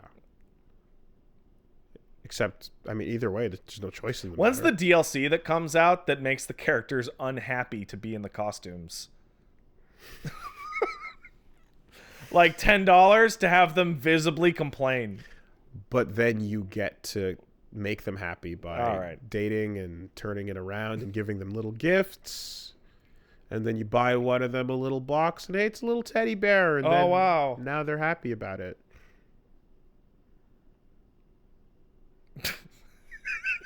I'm so uncomfortable. Good for Dead or Alive, though. Man, they're making money. That gift... They know their audience. That gift is just a vial. There's a vial in there. That'll make you happy. What's a speculum?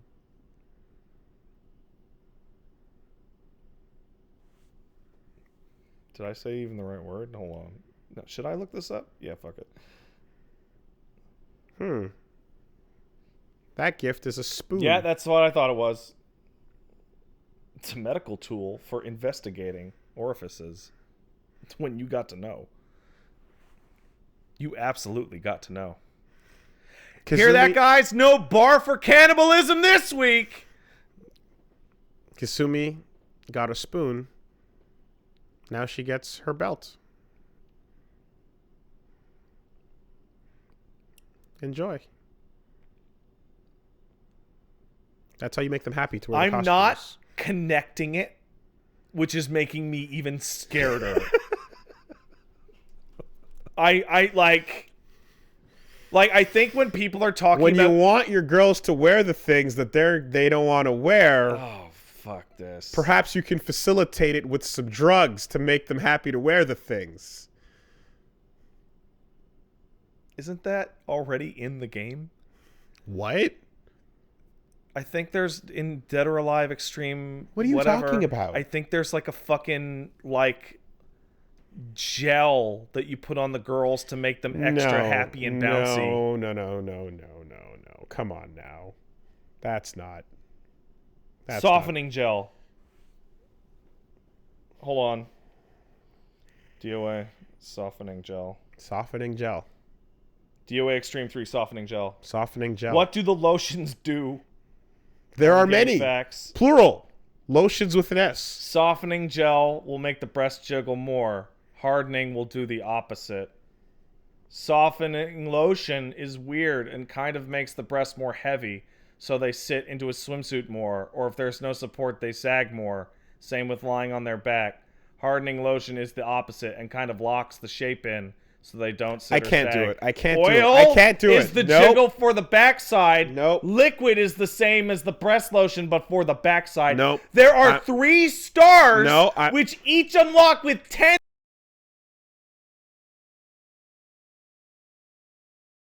available. You're muted. I'm muting you. I am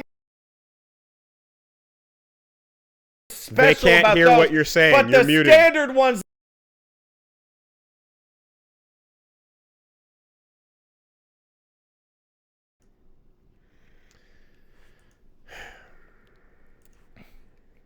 You don't get to mute me in the thing that you started when it becomes too much for you. This is your fault. I didn't pay for that. Now let's get some lotion and soften this podcast up. Speaking of dead and not alive, Death Comes True is a new live-action FMV game by Kazutaka Kodaka, the guy who made Danganronpa. Cool. It is a live-action adventure, and it looks to be very reminiscent in live action of almost like 999 in a way, because there's a like elaborate looking like room. I just think live action games are cool, man. Japanese guy and girl, they're running down a hallway, and then they're in this like big elaborate dining room type thing, and then they're in a junkie room. Cool. And then there's going to be some mysteries to solve. I want to solve some mysteries. Chiaki Kuriyama, aka Gogo Yubari, is in this as well. And who knows? Maybe it'll be like what was it called? Not late night. What was it? That other FMV game that fucking came out on Steam. I don't know. FMV games, I dig them. I'm down. They're cool. I'm yeah. I still have 428 Shibuya Scramble on my PC. I still have to get Late to it. Late Shift. That's the game. Trailer ends with main character pulling a gun out and pointing it at his head. Cool. In a threatening manner. Cool. Memory querying. Oh, that fucking game. All right, let's get out of here. But before we do, real quick, there is a quick PSA. No need to worry. Within 3 hours of Dragon Ball Kakarot coming out, Untitled Goose was modded into the game. That's correct. I saw this. Okay. It's incredible. Untitled Goose can fight. Untitled Goose exists. And is able to do everything that Goku can do, effectively. So, and this is hours after the game came out. Hard cut to days later, and we now have... God, what don't we have? We've got somebody working on... I want Untitled Goose being modded into games to be like a thing. The thing. Yeah, definitely. Want this to be the thing. But in the meantime, here is Shaggy. Playable. Sick. Doing his Dragon Ball Kakarotting. Seeing Kakarot, there's this lady researcher that has a suspicious similarity to one from a fighting game. Mm-hmm. I saw that. That's good. Same modder, Beats, is also working on Supersonic. Sick. Well, I mean, yeah. Okay, yeah. Supersonic, flying around, doing what he does. And unlike Untitled Goose, who has no animation. Oh, sick. Oh, I don't know if you saw it moving, but Untitled Goose has no animation whatsoever. Oh, that's the best. It's the best, right? Sonic is totally flying and fighting and doing... Sonic looks like pretty impressive, actually. Untitled Goose is just fucking floating around there. That's great. Yeah. It's like Kuma from Fighters Megamix. And after Sonic came CJ from GTA, who is also fully animated. Here we go again. And doing Kaiokens and Kamehamehas and getting tired and doing everything. That's just great. So we're at peak Kakarot. Yeah. Days. People have been waiting for this, basically, and prepped themselves to drop it in as the second it fucking dropped. There's someone out there who had the Goose ready and waiting and downloaded the game, bought it, and started modding without ever booting it up. That's the speed we're talking about. Who needs to play games? Just mod them. Trend of Untitled Goose would be fantastic. Oh, I love it. If you got an email, you can send it over to castlesuperbeastmail@gmail.com. That's castlesuperbeastmail@gmail.com. We got some emails this week? I'm sure we do. Hit me with an email, sir. All right. One email. A couple of people wrote in with their hustles. Oh, dude. And hustle adjacent discussions. I'm glad. Yeah, I like those. King of Beggars here got a personal story about how razor thin the line between scam and hustle can get. I'd like to stop you right there. Perfect name for a hustle email. Perfect. All right, let's go. So when I was a kid, my dad, who was an actual legitimate criminal... This is a good start. Used to have a hustle that involved the entire family. We grew up with a local branch of the Salvation Army and Goodwill would have donation spots in nearly every grocery parking lot of the city. They'd park a truck full, a full truck trailer at the far end of the lot. People would bring whatever they wanted to donate and leave it outside the truck. Workers would come back later in the day, gather them up, and store them in the truck and leave. Mm-hmm. Once things were on the truck, they were clearly the property of the organization, right? My dad's reasoning was that as long as you got there at 4 a.m., that stuff was abandoned. So he could swing by all the trucks, pick up the stuff, take whatever looked like he could resell, and he would take all questionably obtained merchandise to the flea market like it was our stuff. Did this every Saturday for years. Would sometimes walk away with a good $300 to $600 a day on a Saturday. This was the early 90s, and that was a lot of money. So here's the question. Hustle or scam? Money bags or scumbags? That's theft. That's neither. That's just straight up theft. Here's a list of some of the things... From a charity. Here's a short list of some of the notable things we found. A fake gold watch, the leg lamp from A Christmas Story, an old IBM mechanical typewriter still in the box, 5 milk crates full of someone's entire collection of Playboys going all the way back to the early 70s. Yeah, that's just stealing. From the less fortunate. Yeah. No less. And it's not even... Here's the thing. In some weird way, right? If they were poor and they were taking stuff they needed, then it would almost be just like... You just skipped a middleman. You skipped the line. Yeah. Right? So you'd be like, whatever. You'd be out there anyway, but you just skip the line by to take all the stuff. Yeah.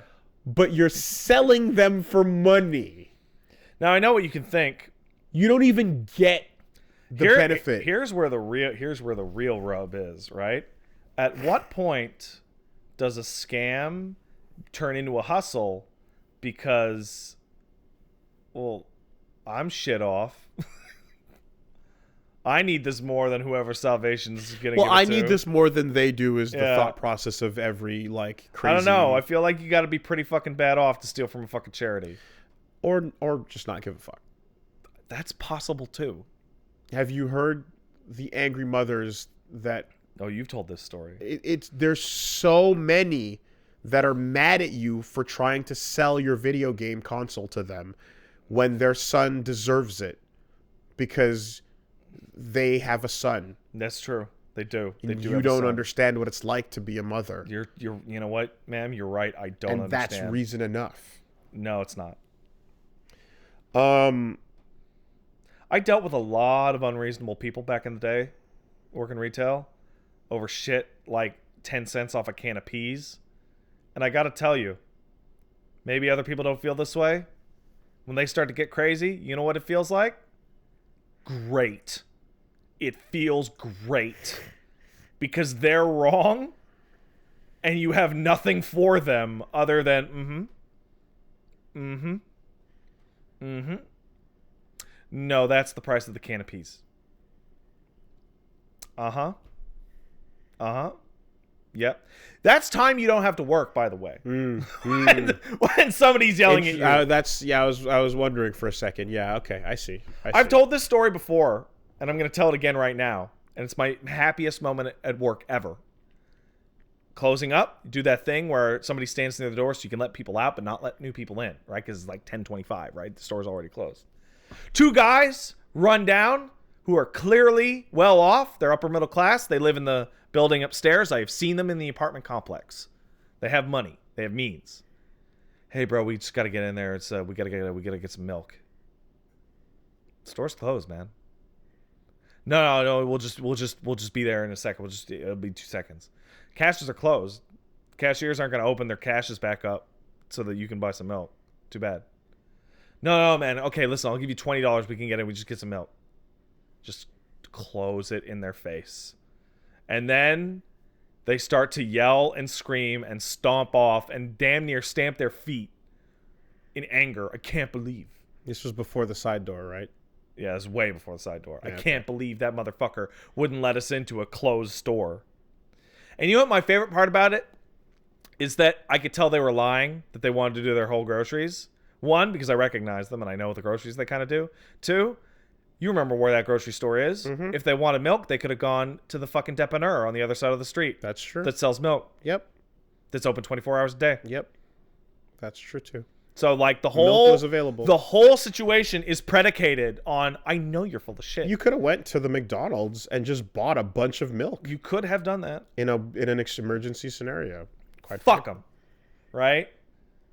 Well, I mean, at that point, you're just looking at it's someone who's angry at the situation life has created, or they have created for themselves, and they're throwing it onto somebody because they've never learned how to deal with their life is easy, their shit. So. What do you want? I deserve that milk.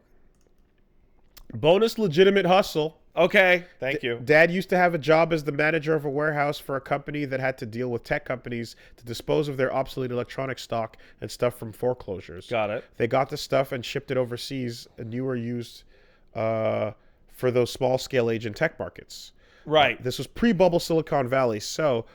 they got tons of IBM stuff and everything. One time they got a full pallet of Atari 2600s and some games. Dad took 50 of those home, trunk full of games, sold them for $20 with 4 games. We sold them all in a month. That's a hustle. This is just going to sell for shit somewhere else. I'll just take it and sell it for real here. Bam, done. Unless he stole it from the company. At which point it's still just theft. That email makes me question how clear the line between hustle and scam is to people. It's the same action, depending on your circumstances and intent. makes the difference. If they kept the stuff they took, and you know what, the line for whether you need it or not, Yeah. hard to say. Because let's be real. Let's take a good example. Video game piracy. Are you well off? Are you a doctor? Do you have lots of money? Don't pirate. You're an asshole. Or are you dirt poor and live in Czechoslovakia or the Czech Republic or Poland or whatever, and the game won't come out in your region anyway?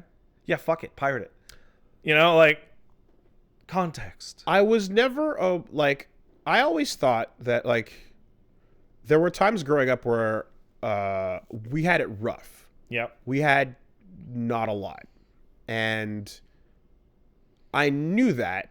Yeah. But it never quite felt like we were, I never internalized, like, us being on dire straits, for example. Yeah. And part of that is probably just because my mom did a really good job of hiding it. Yeah. But there were points in time where I never had it didn't hit me. There was a couple years where Dad lost his job and stuff started to get fucking spooky around the house. And I remember discovering years later that there was a point where she was grabbing cans, and I didn't know that was a thing. But like, it was weird because your image of that, of like the level you'd be at for that versus the image of where you are personally is very separate, right? You'd be at a point where you'd think like, oh yeah, if you're grabbing cans, it's pretty rough. Yeah. And it turns out that some of the people doing that are like not as bad as you'd think, but still bad, but enough that the cans would make a difference to help if there was enough of them. So I have a really perfect series of anecdotes for this that I'll rush through. Back at the grocery store around Christmas time, you saw it. When you're dealing with food, you see it about as bad as you can see it, right? Sorry, when I say grabbing cans, I mean recycling cans. Oh, I thought you meant lifting cans off Hell the no, shelf. she's an insane Christian lady. Dude, I don't know. I'm sorry. Because that means something very different to me. I'm sorry. I just realized in that moment, recycling cans. Recycling cans for the 5 cents. Okay, see, that's a very different tone from that story. Yes. Need to clarify the terminology. That's important. Not stealing. Okay. Recycling cans. Okay. Yes. Good to, okay. But what I was that is a really important distinction. Yes. Still though, like, you know, collecting and recycling cans, you would assume it's like, that person probably really makes a difference to them. When it would be around Christmas time, and there's two types of thieves at the grocery store. There's the people who want it and the people who need it. Yeah. And everybody who works at a grocery store for a couple months can tell them before they even walk into the store, right? Everybody who wanted it got thrown out by a big person who worked there, or the cops or whatever. People who needed it, I remember there's a homeless guy who came in and he walked in and he looked like shit and he just walked right over to the bakery and just started eating donuts, and like he was gonna die. And guy came over, is like, dude, you can't do that. Just go away. And the guy left, right? And I remember, and that was that. Like, nobody wants to get this guy in trouble. This dude is desperate, but like, I can't tell him it's okay to eat the donuts because then I'll get fucking fired, you know? Yeah. And then there was another guy, I remember he came in and he was a regular and he's like, it is Christmas and I'm broke. Help. So we went around, we got him a bunch of food for Christmas. And then he left, and then a couple months later he came back and he started doing regular groceries again. Cool. But then there's the people who just walk in and they grab an apple and they just put it into their what's True North coat. Yes. And you're like, you need to go to hell. Yeah. You need to go fuck yourself.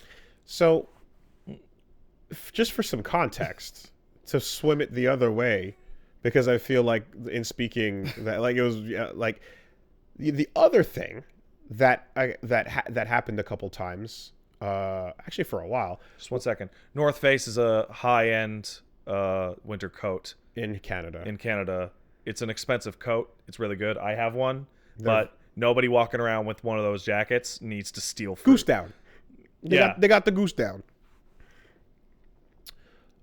There was a charity center set up by someone who was at our church, who would basically get some groceries from the local grocery store, and give them away to people in need. They'd come by, and that's the whole thing. It's Absolutely. just a building that was set up for that purpose, right? They would always need volunteers. They'd always need people helping and whatnot. She would go down there, volunteer, help give out some of the stuff, and then be like, hey, do you mind if I grab a few of these? Is that okay? And they'd be like, sure. Hey, you want to hear what the actual most human scum is? The boss of a grocery store, that when somebody like that comes around, goes, nah. And they go, why? And they go, lawsuit. And it's like, that's not real. That's not a real thing, by the way. The threat of lawsuit over spoiled food from a grocery store? Yeah. That's never happened. Yeah. Because the answer is nah. And then you watch as the fucking day-old food gets thrown out by the pallet. Yep. Yeah. Human garbage. But all that to say that, like, there was a, like, let me go help people thing, and then at the same time, because the situation wasn't great, benefit by asking for a couple of things as well. Absolutely. At the end, and it's like, that's a fine way to do that. But all this to say that if at any given point, you know, you're in the realm of like, yeah, I'm taking that because I'm gonna sell it. Like, you're standing on the line. You're standing on it. You know. Yeah. You know, like, hey man, do you want to go grab a bite? Fuck you. Give me money. Give me cash. I would like some cash, please. Okay, bye. I tried. I remember a lady, my friend Amanda, she's a sweet soul, walked by, and this lady had the food sign out, and she was like, oh, hey, do you want my lunch? And she's like, no, I want money! And you're like, okay. Oh, yeah. Way to ruin it for everybody, lady. Holy shit. Yeah, my brother got that a couple times, too. Like, literally, it was just like, yo, let's go to McDonald's. Like, grab you whatever you want on the menu. And dude was extremely angry. And just, like, you know, fucking lashed out, like, insanely to, like, how dare you almost. And it's like, cool. All right. Tried. Did I ever tell the story about the old man who approached me in the parking lot because he ran out of money for gas? Did I ever tell that story? Because it's appropriate now, because it's a hustle. Is it a hustle or is it a scam? So I ran into an old man. Is this a new segment? Yeah. There we go. Hustle or scam. You let us know. I ran into an old man who was just very distraught, and his wife was clearly in the car over in the parking lot. He was like, sir, I really hate to bother you, but we've run out of gas. We got to drive back to Toronto. My son, hospital trip in Montreal, blah, blah, blah. And he seemed sincere, and I had a sneaking suspicion that it could have been a scam, but I'm like, on the off chance that it is not a scam, and that this old man is sincere and they are kind of stranded, I will give this guy the 20 that I have in my wallet so that he can go get gas and drive home, right? And I left going, I probably just wasted money, but there's the possibility that I did a good deed, right? Yep. I'll live with it. Fast forward a year. The same old man is in the same parking lot in my area and starts telling me the same thing. Yep. And I look at him and I'm like, you don't I actually got to have the moment of like, you don't remember me, do you? Yeah. He goes, what? I'm like, you told me the exact same thing about 9 months ago in this exact parking lot. Yeah. And he goes, what? I'm like, you have a good day, buddy. I just wandered away as he flustered, and he went back and sat in his car for a bit. I could tell. Yeah. So that's, you know, it's the proper fuck you on that one, because it's like, now you're just exploiting goodwill. Yeah. Right. Congrats. Now I will never give any money to anyone who desperately needs it on the street ever again, old so man. I used one of the places I used to live, on the way up to it, there was a telephone booth back when we still had those, and apparently there's some places that still have them. It's kind of what my old neighborhood still had a couple. It's crazy, but those are pretty much all gone now. But there was a telephone booth on the way to my old place, and I remember walking up there, and there was a dude that was in there, and he like, as you were walking by, he had the phone in his hand, and he'd lean out and go, "Hey, sorry, do you have a quarter?" Like he'd say it in almost like a. That's a good. Hey, that's a good hustle.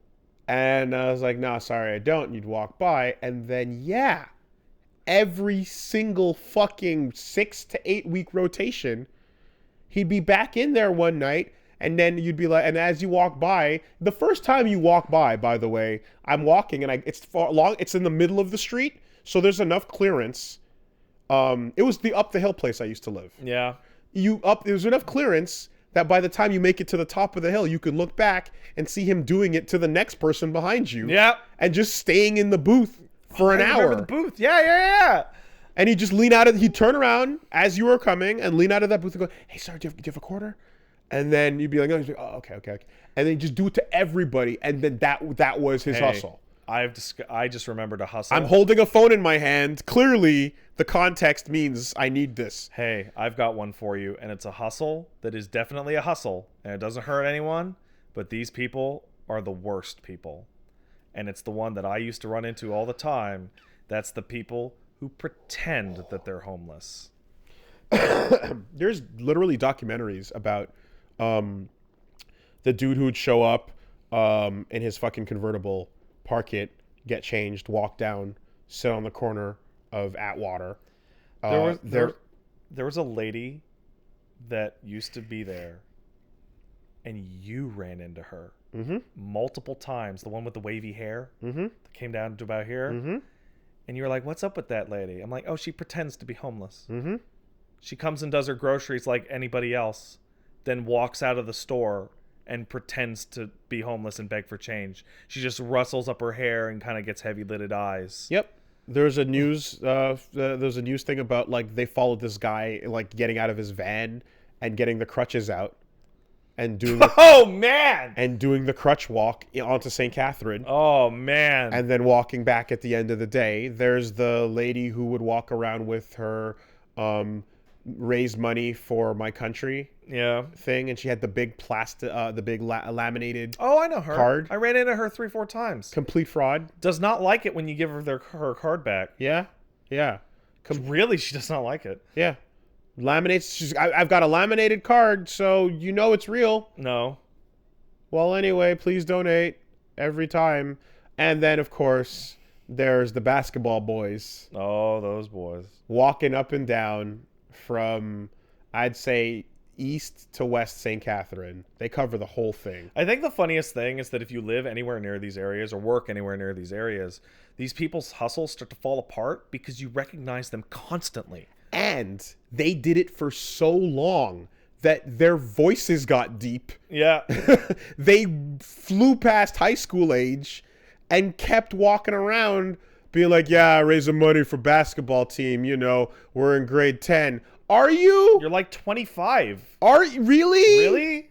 You know, and like, yeah, and it's just like, you play the numbers, swim through the crowd, do this every day. They probably made enough to keep at it for years. If they're going to keep doing it while their voices are deep, that means it works. But they fucking flew past anything remotely resembling high school and just kept it like these are the scams. Yeah. Good email. Your dad is a for real criminal. If you profit. See, Wooly, your soda hustle, what a wholesome hustle. Nobody got hurt. Everybody won. Everybody wins while I profit. Yeah. The hustles we're describing, ew, gross. If someone loses while you profit. Like a lot of these, like the homeless have it hard enough without people pretending to be homeless and stealing their tips. Or if everybody loses. Yeah, there are hustles in which everyone loses. You know? Like, come on. You are damaging the dignity of the human race with your actions. Please stop. If, yeah, and then there's like, and well, anyway, that's it. It is a, you can, those feelers are very context sensitive, and there might be follow-up questions required to determine exactly how fine that line can get cut. But at the moment, as is, Yeah, your dad's probably dad a bad is a person. criminal. Yeah, your probably a dad- bad that's- person. Like, Your dad let's be sounds like an real. asshole. And I mean, to be fair, you did preface it saying Yeah. right off the bat. So Good email, buddy. good, very good one. email. Well, in fact, I'm full. I'm good. You're good? We'll take it there. All right. Hey, come on back next Monday for next week's podcast. Whoa, hey, what's wrong with this? What's wrong with what? Nothing. Okay. I don't know why. That's really funny. All right. So, yeah, totally. Next Monday. That's Monday at 1 p.m. Eastern, as usual. Yes. There is the final Sam Show event happening in LA on the weekend of February 1st, which I'm pretty sure, but I might not go, but I think I'm going to go. But either way, so that means the week from now would be a Wednesday if I do end up going to that. But otherwise, yeah, Mondays. All right, cool. Check us out at Woolly Versus and at Angriest Pat. Yes, and and let me throw this in there because I forgot to say earlier.